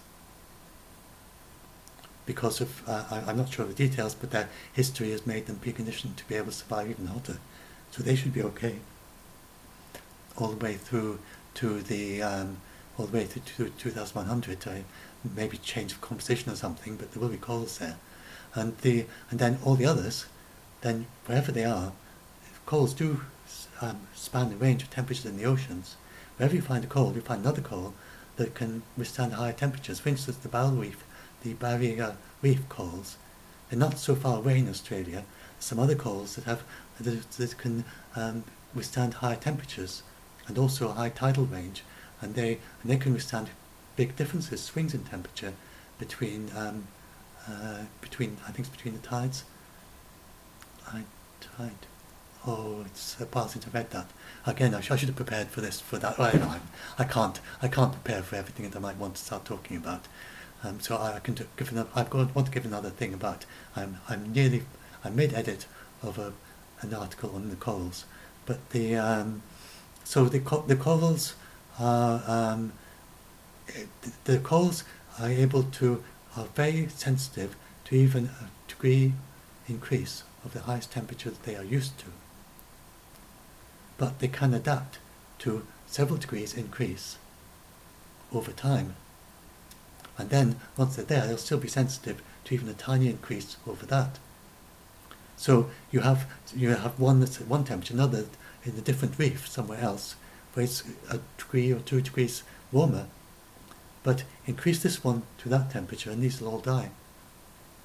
So that's the way the corals work. So the question is, how fast do they increase in temperature, and how far do they go? And so at 2 degrees C. Remember, you're talking about a very small change, only 1 degree, because it's not even amplified. We're talking about the ocean. The land changes more than the ocean. The higher latitudes change more than the land. So you're talking about a very small increase in temperature, and it's quite surprising that this actually has a significant effect on the corals. But we don't know for sure, because obviously the potential is there for the corals to adapt. The real problem is that we can't take a reef that is adapted to 1 degree warmer and move it bodily to the part of the ocean where it would be able to survive fine. And we can't, just moving 1 or 2 reef because they need the whole reef to be working. You can't just move 1 or 2 bits. And they have ideas of trying to get some of the animals from one, trying to mix them in with the others so they kind of start propagating there. Some of the polyps, or whatever you call them. So they have some ideas of doing that, and maybe that will work. And then there are, they can't say it's going to work. And so some cause and effect relationships are not fully established scientifically, and there's some possibilities that maybe we'll be able to fix it. But you can't, because you're using a precautionary principle, then you can't say this is going to be okay, and just don't worry about it. So their 99% of corals gone is using the precautionary principle, and it is possible that we get to 2 degrees C and it's not 99% gone. You see the bleach whitening. Bleach whitening is a natural process, and after the bleach whitening they grow again. But if they have repeated bleach whitening, then it gets more and more difficult for them to grow. And just after a couple of years of bleach whitening every year, then it gets very much more difficult. And but it can still be colonized by more corals that kind of come along. So, but there's some corals, even branch corals, which are I think amongst the most sensitive. There are some branch corals that will survive in the barrier reef because they've tested them at higher temperatures, and these particular species is able already to survive at a higher temperature. It just so happens it's pre-adapted for some reason. And so there won't be absolutely no corals, but it could change its composition to be mainly sponges or mainly seaweeds, with just a few little bits of coral here and there. And it's the same with the oceans. Don't get significantly acid at 1.5 at 2 degrees C, but at acidity there are some corals that live in very acid waters. Again, it's the whole thing about whether they can adjust to being more acid. Or you get a change of the species that work, and some of the ones that work in one don't work in the other. But it's not like no corals. If it's acid, there's some acid water where it's got lots of carbon dioxide from underground, from undersea volcanoes, which makes the sea acid, more acid than our oceans will be by 2100, even with business as usual. And there are some corals in situations like that. So kind of special corals that are used to that. So it's much more difficult for them. I think some kinds of corals they don't really work, but there's but that is correct use of the precautionary principle. You don't kind of say, well, we know that there's this vague possibility that maybe corals will be able to adjust, because we have these experiments in labs where we find that and we see these corals at different temperatures. And, for all we know, maybe they will be okay. So therefore, let's just not bother. That is correct use of the precaution principle. It's not to a for all we know, because that would be incorrect use. That's why you have the precaution principle. That sort of for all we know. I mean, these things, the things aren't correctly established. It looks like it's a possibility for the corals to be able to survive, so just forget about it. That is where you need the precautionary principle, because there's a kind of natural human tendency to look at that and say, oh look, well maybe we'll be lucky. Maybe it's my lucky streak. Maybe we'll be lucky and the corals won't go extinct. So therefore, let's go and do this and do that and do the other thing. By the way, a little bit of history that you maybe don't know. Just on the subject of corals. Before the coral, there was a while back, was it 1970s or something, when nobody knew about the Great Barrier Reef. It was there, but there were very few people even realised that there was anything interesting there. And there was a company that wanted to, they knew that there was the reefs there, but they didn't know about all the wildlife there, the interesting species, and all the corals and things. They knew it was corals, but they didn't think corals were especially interesting. I think it was 1970s, quite a while back. And there was a company who wanted to dig up the barrier reef and use it to make cement, and it was going to export cement all around the world by just digging up the coral reefs. And they actually asked for a license for one of the reefs. And the conservation movement in Australia began with a group of enthusiasts, like Extinction Rebellion, but with the coral reef. I mean, I'm saying activism is good. They weren't doing the same kind of things, but they were being very active and getting their voice heard, and they saved the barrier reef. And if it weren't for them, it's entirely possible that we wouldn't have a barrier reef. They would all just been dug up and put into cement lorries and be forming people's foundations all over the world, being exported from Australia. And then, a few decades later, people go and look and they say, oh, there's some little interesting patches of reef here. I wonder what the whole thing's like. Oh dear, well, it's gone. So we have saved the Great Barrier Reef, and we can continue to save it. And so anyway, so that's the precautionary principle that we've got to. And so they back then, because not much was known about the Great Barrier Reef, and this cement company could just say, well, we don't know anything. It's just, and they said it was dead. But what they meant was that because corals grow on top of dead material. They said, look, we've got this whole pile of limestone out there, and it's basically all dead with a few little bits of life on top, but it's basically all dead. And we want to dig it up and make it into, and there just wasn't the science to contradict them. So at that point, some scientists and some activists got together and they started studying it, and they produced this report which said that it's not dead, that this is a very interesting ecosystem, that's and that is, and then that they managed to stop it, but only with a lot of activism, and drawing attention, make a big political fuss about it.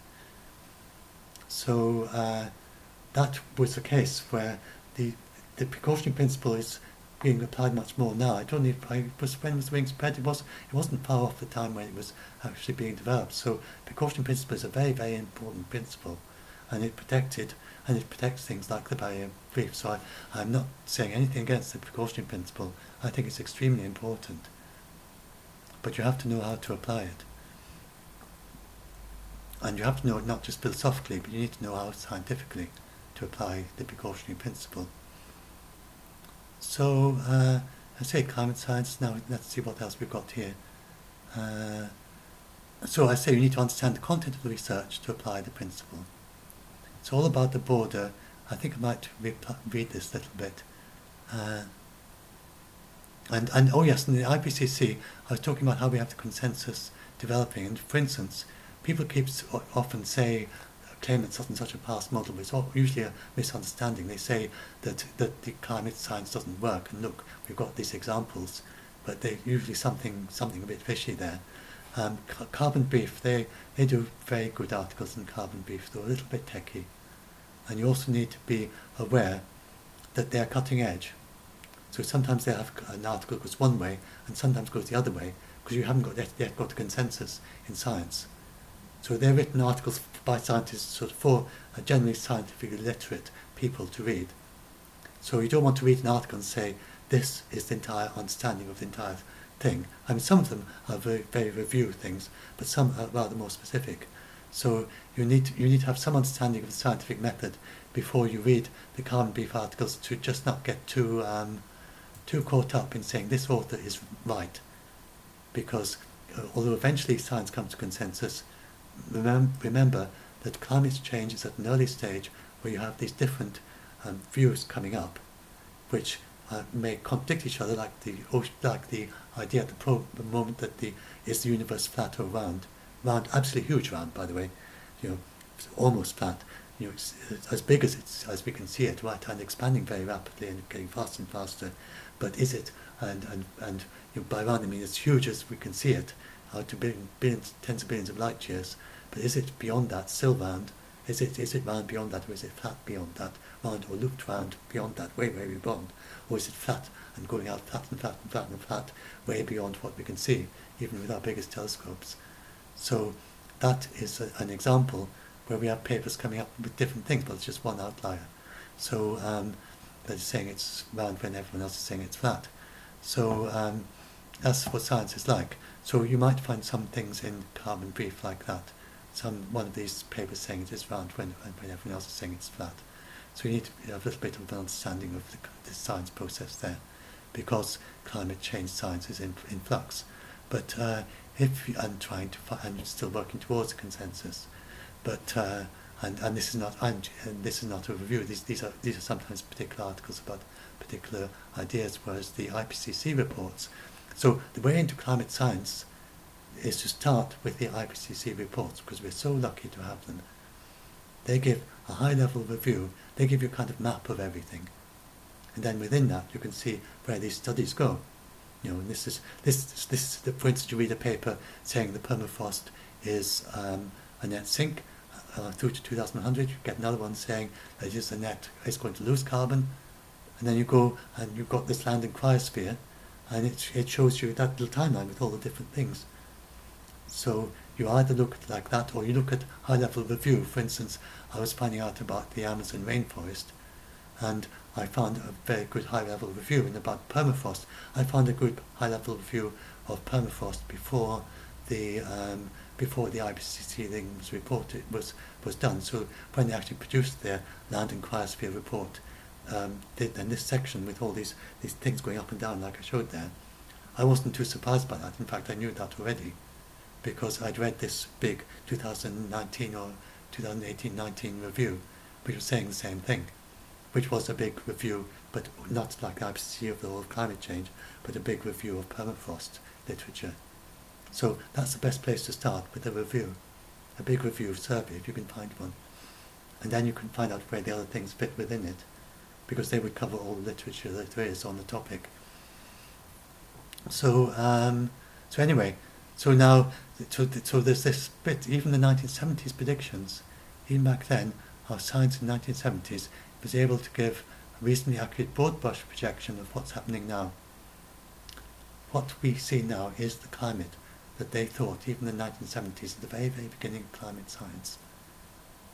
They already had enough knowledge to project in broad brush ways what we're seeing now, the exact temperature rises and everything. And then within a fraction, and then the tiny fraction of what it is. And was a little bit of a kind of lucky, it seems kind of luck. What you often get, they got error one way and error other way, they compensated it. But there's this kind of result that often, if you have several small errors, then they don't tend to all go the same way. If you've got, say, 4 small errors, and some could be up and some could be down, it's very unlikely that all 4 are up or all 4 are down. Most often some are up and some are down. So there's a certain tendency for errors to compensate. So it wasn't too surprising that the early climate models, even though they had some errors, that the errors compensated and made them the same as what we're seeing now. So the very early ones, they had not huge errors, but they did have these errors that compensated, and that's part of the reason why the 1970s ones are still working today, are still accurate for today. And then later on they got more and more refined, and we're just tracking them, and we're tracking all the models, pretty close. And so, and I've got this thing about how the IPCC don't err in their side of least harm, and they follow scientific method. They're looking for consensus, but when there's a range of view, then the IPCC are looking for consensus on what the best established research is, and they have these adjectives like high confidence and low confidence and medium confidence. They have calibrated each of those qualifications has a kind of statistical definition of exactly what it means, and you can look it up. Calibrated language that they have, and so that's what the IPCC does. Right. Now what else have we got? He talks about. I'll talk a bit more about this. I don't think I really want to do a separate talk about this. So I'll just quickly look a little bit about this. So this is like the law breaking.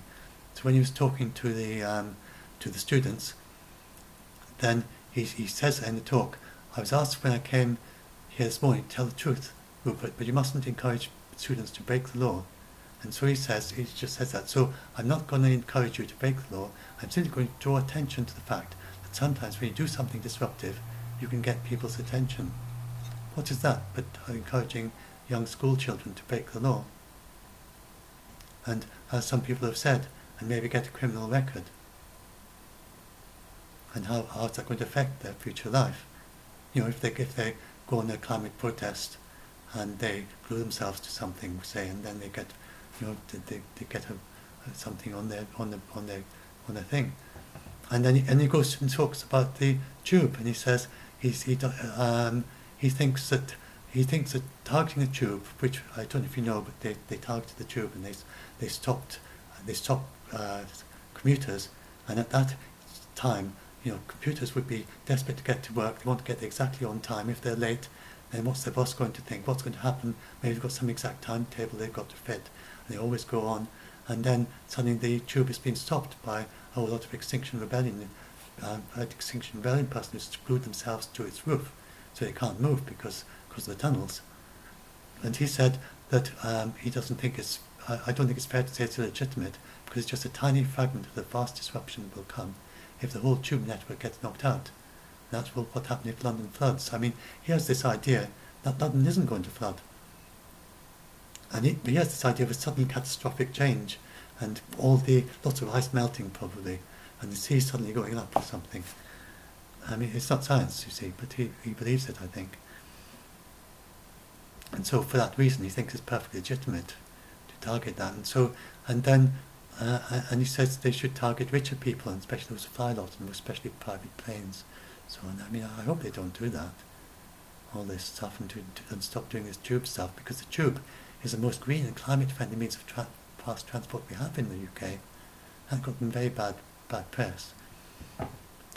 And look, this is the if you look at the proper science, then there's zero risk of flooding in London Tube, because we can, as long as they pay attention to climate science and do the defences properly, that's the mega cities, and this is the ocean and cryosphere, and then that's moderate, undetectable, moderate, high, and then if you look at, if you do mitigation, which is the tick box, and right up to, I think that's 120 centimetres rise, then right up to the that's 1.2 meters rise there and higher. Then with mitigation, then it is just going into the moderate. We can, with the exception of Miami with porous rocks, then megacities are not at high hazard. You don't need to worry about a city flooding, because they will be able to do protection. So now, yes, just want to quickly look at the politics. I think I'll just keep going. I don't want to start a new one. So there are three demands. It's to tell the truth. The government must tell the truth by declaring a climate and ecological emergency and working with other institutions to complete the urgency of the change. But the thing is that they have told them what the truth is. That they have to halt biodiversity loss and reduce greenhouse emissions to net zero by 2025. That figure comes from these activists just having a little chat amongst themselves.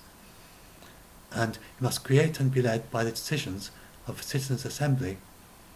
And if you go and look at this assembly that they propose that our government in the UK has to create, then the assembly, it's 500 to 1,000 people chosen at random from the general population, and then the experts go and try and talk to these people and try to explain things to them. And of course half of them won't understand half of what they say.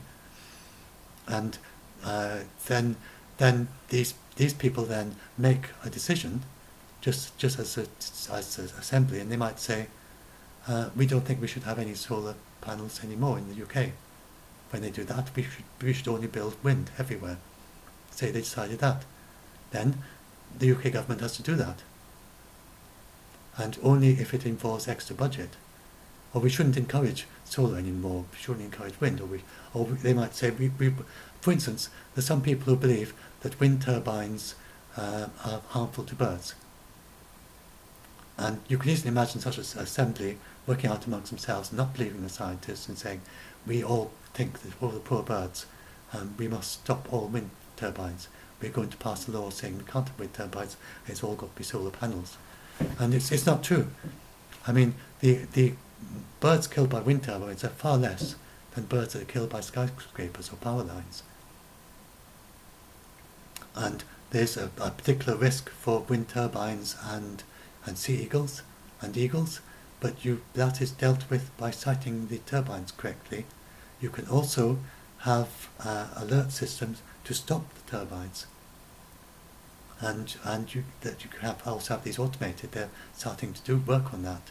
And bird spotters even just sitting there and saying, look, we have to stop it, there's some eagles flying over. They do that in some places. And the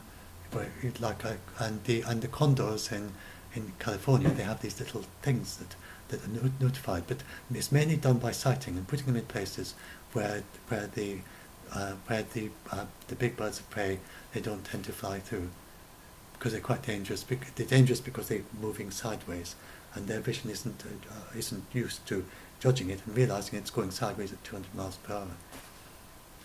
But birds, I mean, a bird flew into my window very sadly and died, and since then I have to put stickers on the windows.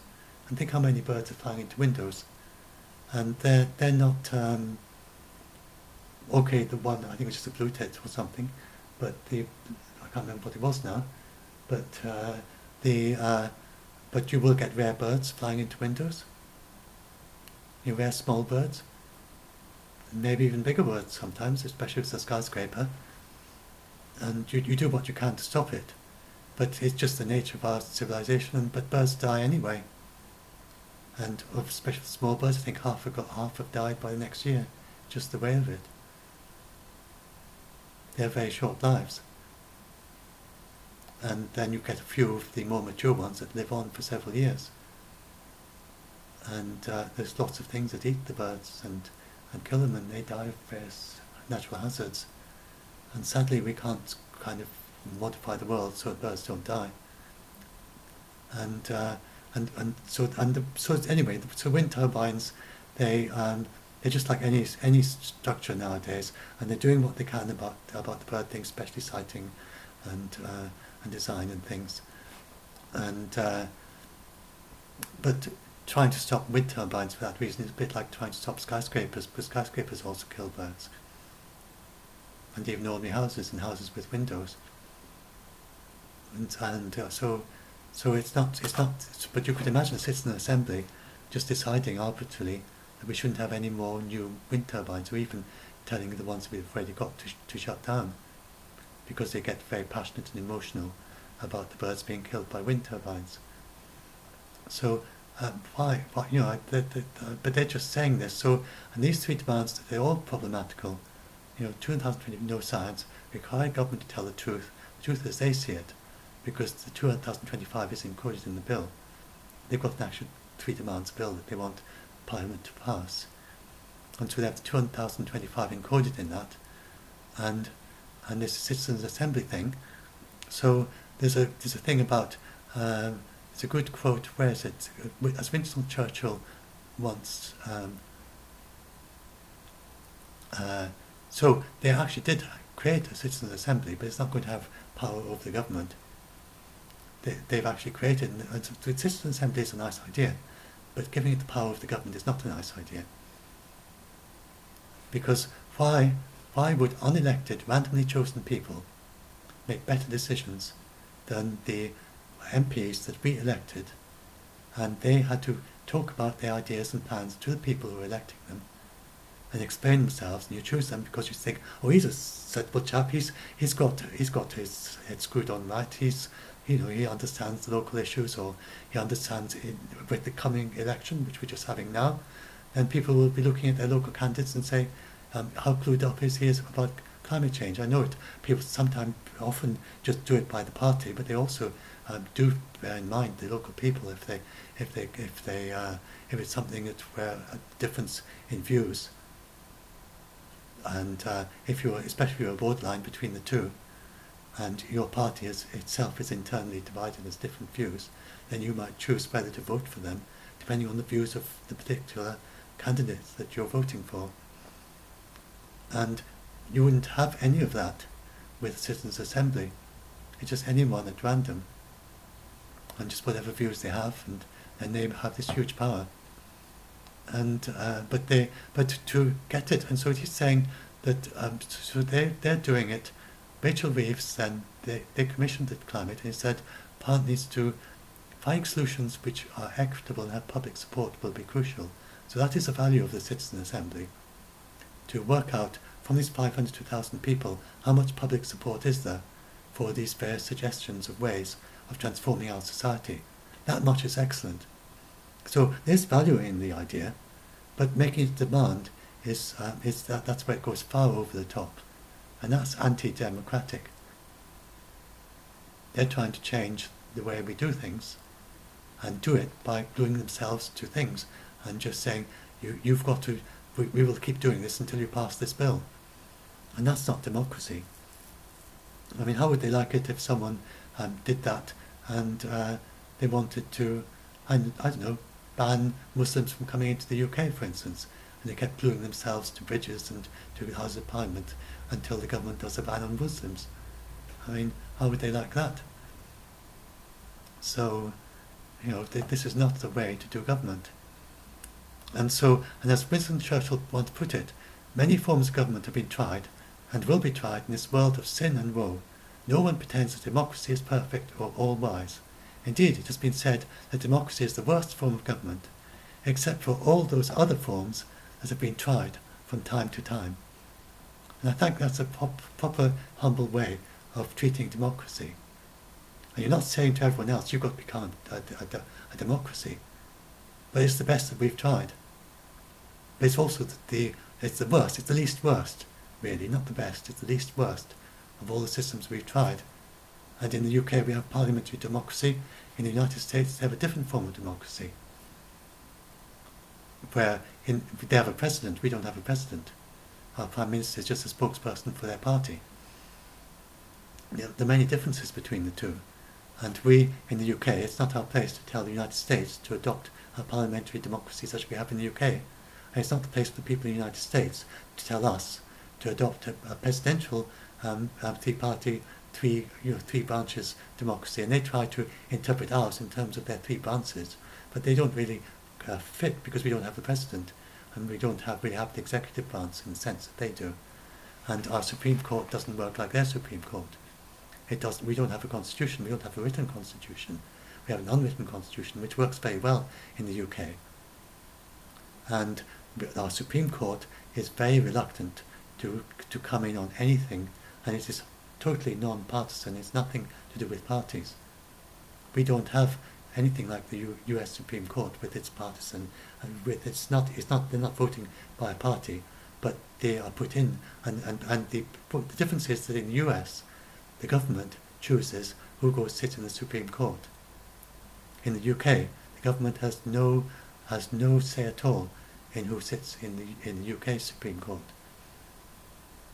So we have very different systems here, and you can't say either is right. It's just different. So and that's the same with democracy. But these people are just coming in and saying we've got to change, and we've got this recipe as to how you change. And as I said in one of my earlier videos on this, that the IPBES, in their report, they didn't say governments have to change. They said that we have to do something about vested interests that support destructive agricultural practices and the fossil fuel subsidies and so on, and that we have to change those into things that promote circular economy. And that's the same worldwide. Whatever your system of government, they said nothing about systems of government.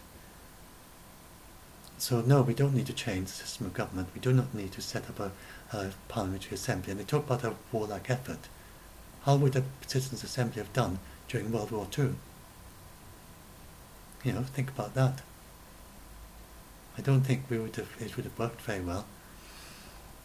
So, and then I start talking about potential harm from a warlike effort to retool society. And so this massive thing done in entire society in 6 years, significant risks of harm. So you means like, for instance, that they decide to scrap all the vehicles and they've all got to change to electric. They pay out huge amounts of money, and everybody who's got a car has to get it replaced by an electric one. And then the electric ones, they have to build huge new factories suddenly, big vast factories that churn out literally millions of cars in a few years that are electric, and that are nothing, because there wouldn't be anyone, they couldn't buy them from the States, and they just wouldn't be able to make enough quickly enough. They couldn't just go and buy them all from Tesla. Maybe they'd get Tesla to come over here and set up a factory here or something, but they'd have to build whole new factories from scratch to make all these electric vehicles. And then what if there's some flaw in the vehicles that have been built, and then they all have to be recalled? Or what if they can't be recycled, or there's some oversight? So no, that's not how to do it. And there's so many things could go wrong, and then you'd be bound to have protests and riots like yellow vests. I mean, this is just not the way to do it. And so why don't they put the weight behind the IPCC and the Paris Agreement and the proper democratic process? Now, I'm not being at all unusual in saying that. The politicians keep saying it to them, but they just don't listen. But if you are a school child, and these people come to your school, and they've said to you, you've got to go out and protest, or they have said indirectly, as Rupert Reed did back then, and he said, nothing, what has he said, this wishy-washy language, which managed to philosophically avoid actually directly saying it, but gave the implication that he gave him bits of reasoning which the child would listen to, and then conclude from it themselves that they should go and become an activist and do something that is illegal. which of course doing something illegal is something that is part of in important situations, like when women didn't have the vote and when black people didn't have the vote. Then yes, there are situations where actually where the society is fundamentally, there's something very fundamentally kind of wrong there, and you have to actually break the law. But that's not the situation here. To draw the attention and to get people thinking and realizing that this actually has to be changed. But that's not what we've got here. And then going to into schools and encouraging children to break the law out of a fantastical idea that's not true. It's not even a worst case scenario. It's not a scenario, it's nothing. It's just flimsy stuff based on non-peer reviewed nonsense that is literally, as Michael Mann called it crap, or in the UK where we can say it and hear its applied word, and it's actually bullshit, total, utter, absolute, steaming piles of bullshit, meters high piles of bullshit. That's what they're trying to get, they're using as the basis of all this. There's no polite way to put this, except that that word is polite in the UK. But I mean, you can't kind of muddle around it and sort of saying, well, he's a respectable academic. I mean, it's his responsibility. I mean, if he wants to go out and say bullshit like that, then he has to accept to be called out on it. Being a respectable academic and knowing your philosophy and writing peer-reviewed papers and being friends with Boris Johnson, the Prime Minister, going to the same schools as famous people, that does not give you the right to speak bullshit and people not call it out for what it is. And I can understand academics and other and politicians and so on sort of stepping back and saying, well, he's a very respectable person, he's an academic, I can't say this about him. But I'm a nobody, so there's no consequence from this. And I'm not actually speaking to him. I'm speaking to the children, and I think that's what makes the difference. He can go and speak his bullshit, do what he likes, but if any young children watching this, it is bullshit. And if you had that intuition that it is, then you are absolutely right. It's not a worst case scenario, it's bullshit. But please keep your respect for the person. It's very important, I think, to not turn this into animosity against the person who says the bullshit. Because he's sincere. He doesn't know that I don't think he's even, in fact, maybe it's not right to call it bullshit. I'm not quite sure what the right word is for it. Because bullshit is when the person doesn't care about the truth. But Rupert Reed does care about the truth. And he's sincere. And he believes this stuff. He's even bought bulletproof vests because he's that sincere and believes it. So it's not really, maybe I'm being a bit harsh calling it bullshit in the sense that he's obviously sincere. So, not really in that sense. I don't know what to call it. But it's just wrong. It's just not correct. I'm not sure there's a word for this actually. But whatever it is, as far as you're concerned, it's bullshit. There's nothing there. Nothing there at all. It doesn't really matter what it is from his side. But in terms of what actually its meaning is bullshit. There's no meaning to it. It just literally doesn't mean anything. And so, but I was saying, but it could be beneficial to reach carbon zero sooner. That's a very, very different argument from saying that we absolutely have to, and the economy is going to spiral out of control and all this nonsense. But it is beneficial, and so Bernie Sanders, so I'm actually quite very interested in this idea that maybe by putting a lot of investment into renewables very quickly, that maybe that's the way to go. I don't know. I'm ready to be convinced if they come up with the arguments and if the economists look at them carefully. So the upside is that you get lots of renewables very quickly, that you build a whole industry, you can export it to the rest of the world. Now, Germany tried that, but it tried it a bit too soon. And if you do it too soon, then you end up having your renewables far too expensive. And then you have a big expensive legacy that you have to pay off. But now, maybe the renewables have got low enough price now to actually do it. But then you have a little bit of a problem. But then the next renewables, it's a little bit like, when is the best time to set off on a starship to Alpha Centauri? That's a big kind of question if we ever do have starships, or even a robotic one. Although robotic ones, you can just send them off and not worry that the next generation will get there sooner.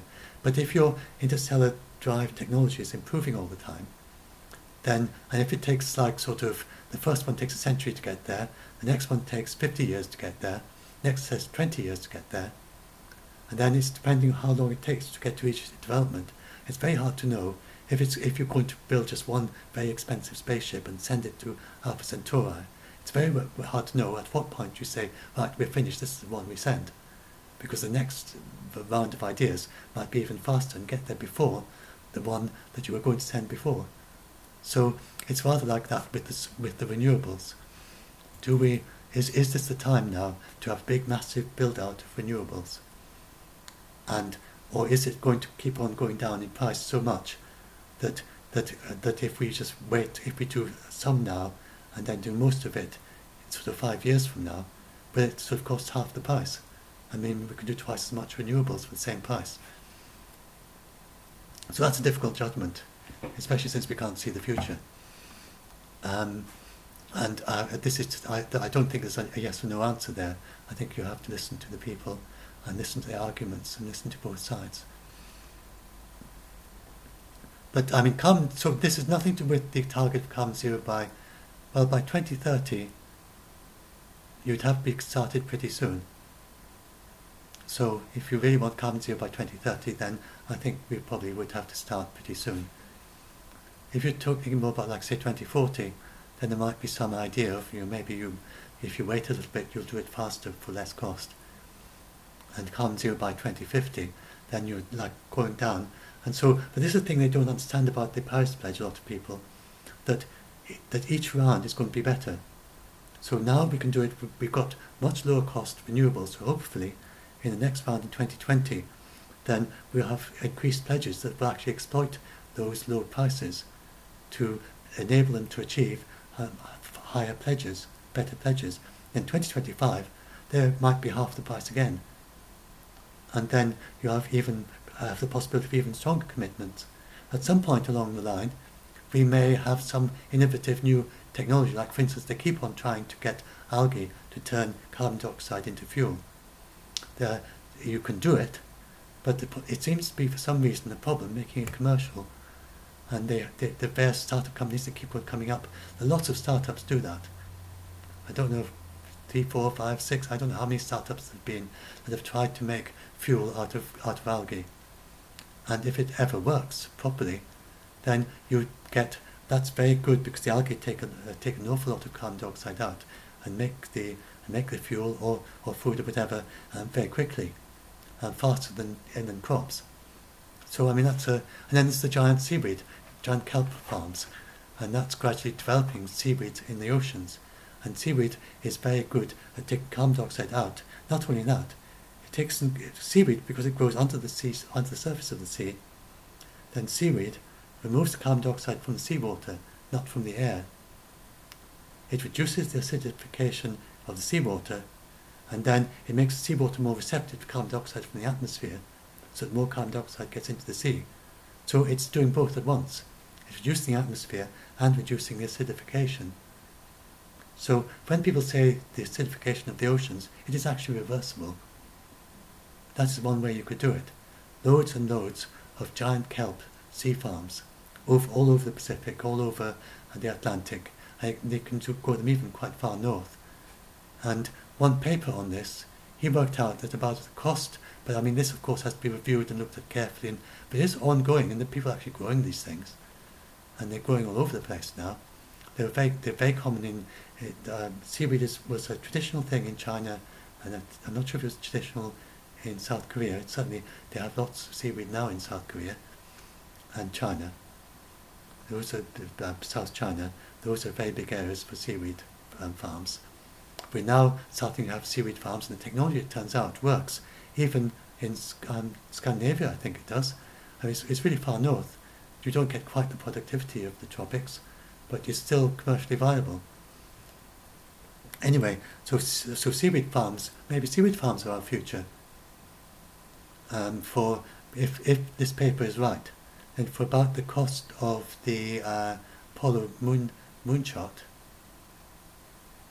then we could, in a program that lasts, because it's very low technology, seaweed farming, just sort of strings and things hanging in the ocean with the seaweed growing off it. And you've got to work out the right kind of cables and stuff. You've got to work out the ideas right. Once you've got that, then the technology itself is quite low tech. And he reckoned that we could get back to, I think he could get back to pre-industrial, or going to certainly very low carbon dioxide by 2100 if you had quite large numbers of seaweed farms, and then you burnt the seaweed and then captured the carbon dioxide from it. So I mean that is a way out. It's not that way out. The people actually doing these seaweed farms. The main question is, can they scale up that amount? I've got an article about that. It's quite an interesting topic. So you don't know what's going to happen in the very long term, but we do what we can with what we've got here, and we certainly we definitely want to stay within 1.5 degrees C. If nothing else, is to stop the coral reefs. Whether even if it's not necessary, if it's by precautionary principle, we should be taking this seriously. That it could be 99% go extinct, and even if it's less than that, as if we're lucky, if we have a lucky streak with the corals, then it's still very important because it's a significant reduction, very significant reduction. So that's what so that's important. Then there's all the migrants that I was talking about, and or if not migrants, even if they stay there, then a lot of mitigation. And even just if you work out the cost to our society of the various things, and it's the speed, if we go there so quickly to 1.5 degrees C. But there isn't any, and then so what can they do? And I explain very clearly in this thing, I don't think it's my place to really either criticise the Extinction Rebellion directly, but it's rather to, this isn't meant particularly as criticism, though if there's any Extinction Rebellion supporters who listen to this, then they might get some things that maybe get them thinking. But I'm much more saying this for the school children and for the adults who have heard what they say on television, and it's like the other point of view that they never saw on television, and nobody seems to be saying this. And the journalists aren't giving them a platform anyway, but I'm just a YouTuber and I can do it, and nobody's telling me what to say, and nobody is sort of saying, well, I submit this story, that's not an interesting enough story for the BBC. That doesn't happen on YouTube. So YouTube has its downsides of all the crappy stuff you get there, people just making stuff up, but it has the upside that people can actually say things that the journalists, for whatever reason, don't publicise. And you can do your own. I have all my articles. They have sites, and you go through and read them. I have the links. I do them as links. I don't do them as in technically like papers with little footnotes and stuff. I just do them as links, and you click the link, and it takes you to the page. But a lot of them are papers, proper scientific papers. But I'm not writing this as a scientific paper, so I don't do it like that. They're just links, and you can go and find out for yourself. So anyway, yes, and then, so I'm just saying it's up to their own consciousness. I mean, I think myself personally, I think that the least they could do is to apologise to these children, because they're constantly coming to me suicidal and scared, and very upset and depressed, and feeling that their life is not going to go anywhere because of what these people have said. I think the very least, in my view, if they felt it in them, was to apologise and say, sorry, what I told you is not what the scientists say. It's my own idea and my colleague's idea, and I want to make it clear to you that the paper it's all based on is not peer reviewed. And I think that, but I can't really see that, but there's nothing makes you more approachable and relatable than an apology. I don't know if that's possible. But that's for them to decide what they do about this. But for the rest of us, we do not have to support them. You don't have to listen to these people. You don't have to give any respect to their alleged science. Respect them as people, respect their other ideas, but don't respect the science because it's not science.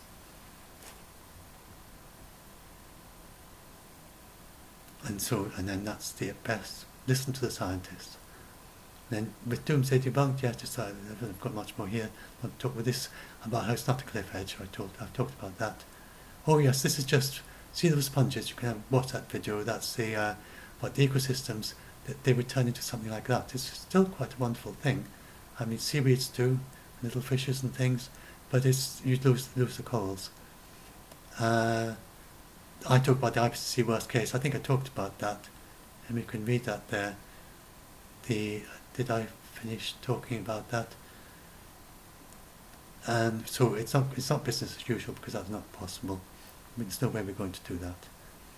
So, but yeah, so we don't run out of food in any scenario, and yes, the governments are acting. So, I talked a bit about the China. I've talked about that before in this, but this thing, that should be 3 of, I think. Yes, 3 of. I took the top 7 emitters, and these together emit 3/4 of global emissions. Of those, China is the largest of those. The China, the EU, and India, they are all overachieving. Russia is keeping their pledge. It's actually critically insufficient, but now a little bit more about Russia. Their only pledge was that they wouldn't increase very rapidly. Actually, their CO2 emissions are decreasing.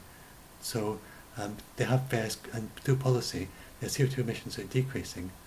But for whatever reason, they didn't want to commit to that. So their only commitment, they got the weakest possible commitment in the Paris Agreement, is actually that they wouldn't increase more than a certain percentage. And that's very, very weak. We are permitted to increase, but not more than a certain percentage. It's actually decreasing. And I mean, if Trump withdrawing from the climate change Paris Agreement is entirely a gesture. He could have stayed within it and just said, I'm going to do the same as Russia. He could have said, I'm only going to give $1 billion to the Green Climate Fund. Then that would mean that all the contribution has already been given, so there's nothing more to give. That's far more than Russia. I don't know if Russia's hardly got anything into that. And then you could say, we'll change the US pledge so that we will not increase emissions by more than, say, 10% by 2050, since the US emissions, or by 2030 or whatever, some very weak pledge, US emissions are actually decreasing, so they'd be within it.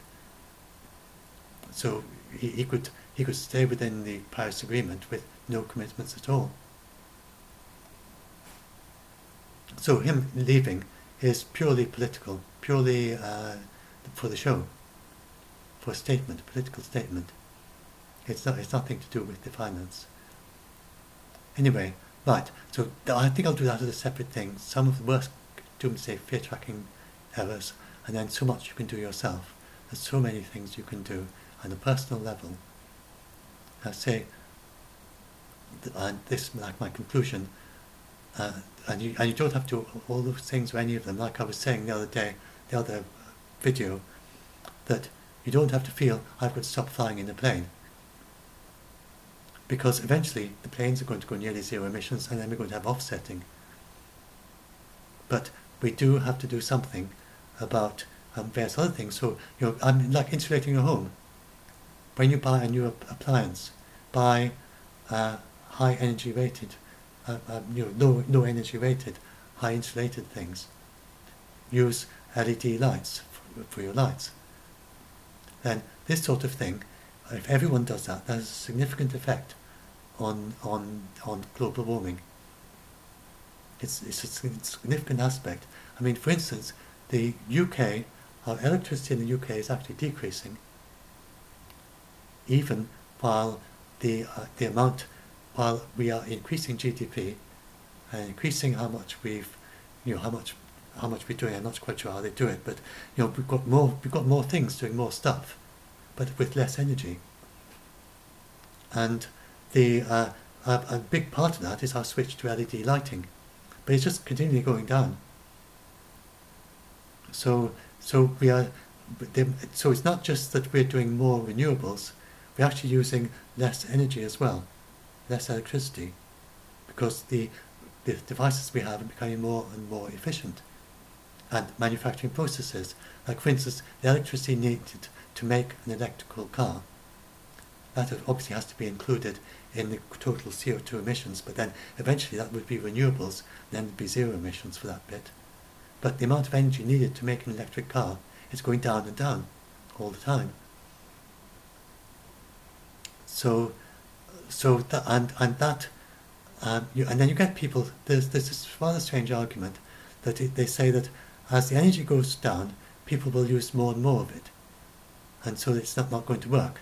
Well, we actually proved that by doing when we got LED lighting, people didn't just suddenly say, "Oh wow, for my 10 pence of electricity, I can now have 10 light bulbs instead of 1. So now we've got LED lights. Well, let's make our rooms much brighter and put 10 light bulbs up instead of 1 and have these glaringly bright lights." That's not how we do it. So as they become more efficient, we use less electricity. That's just the way it goes. So that's another thing you can do at a personal level, quite a simple thing, is that if you're buying something or insulating, and one of the big things that the Committee for Climate Change did says we should do in the UK, because we are a cold country, and a lot of our electricity and our gas and so on is involved in keeping houses warm in winter. So one of the big differences we can make with our energy consumption, and the domestic sector is quite a significant sector, is better insulation of our homes and passive homes. And in, I think, early 2020s, every new build in the UK, I think this is already on the law books, I'm not sure, I think it is, that it's part of the policy to get down to 2050 zero emissions. Every new home has to be what they call it, zero emission house. I can't remember the word for it now. But anyway, you know what I mean. A house that's, I think, a zero emission house, something like that, it's got to be one of these homes that are super insulated, and it's all designed perfectly for our weather. So you need almost no heating, even in winter, and then in summer almost no cooling. So that was a quite recent breakthrough. There used to be houses like that only very wealthy people could afford, but recently designs have developed for a normal person can afford a passive home. That's what it's called, a passive home. So there are now a normal price, normal style houses that are not incredibly expensive, that are passive homes. So that's the sort of thing we're doing. But I mean, your personal level, there's loads and loads of tips here, so I think I'll talk about that as a separate video as well. And really, I think I've said everything, covered everything. Yes, that's it now. So, and that was another long one, 2.5 hours. But I mean, I can't split this up. But what I thought I'd do, as I said, is I just have long, just keep going, because the part of the reason is that I get repetitive if I didn't sort of keep going. So this is that. So that's it finished. I finished talking about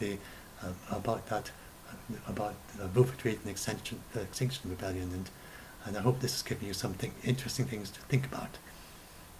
And I put links to the paper and some other links, and if you've got any questions, say in the comments.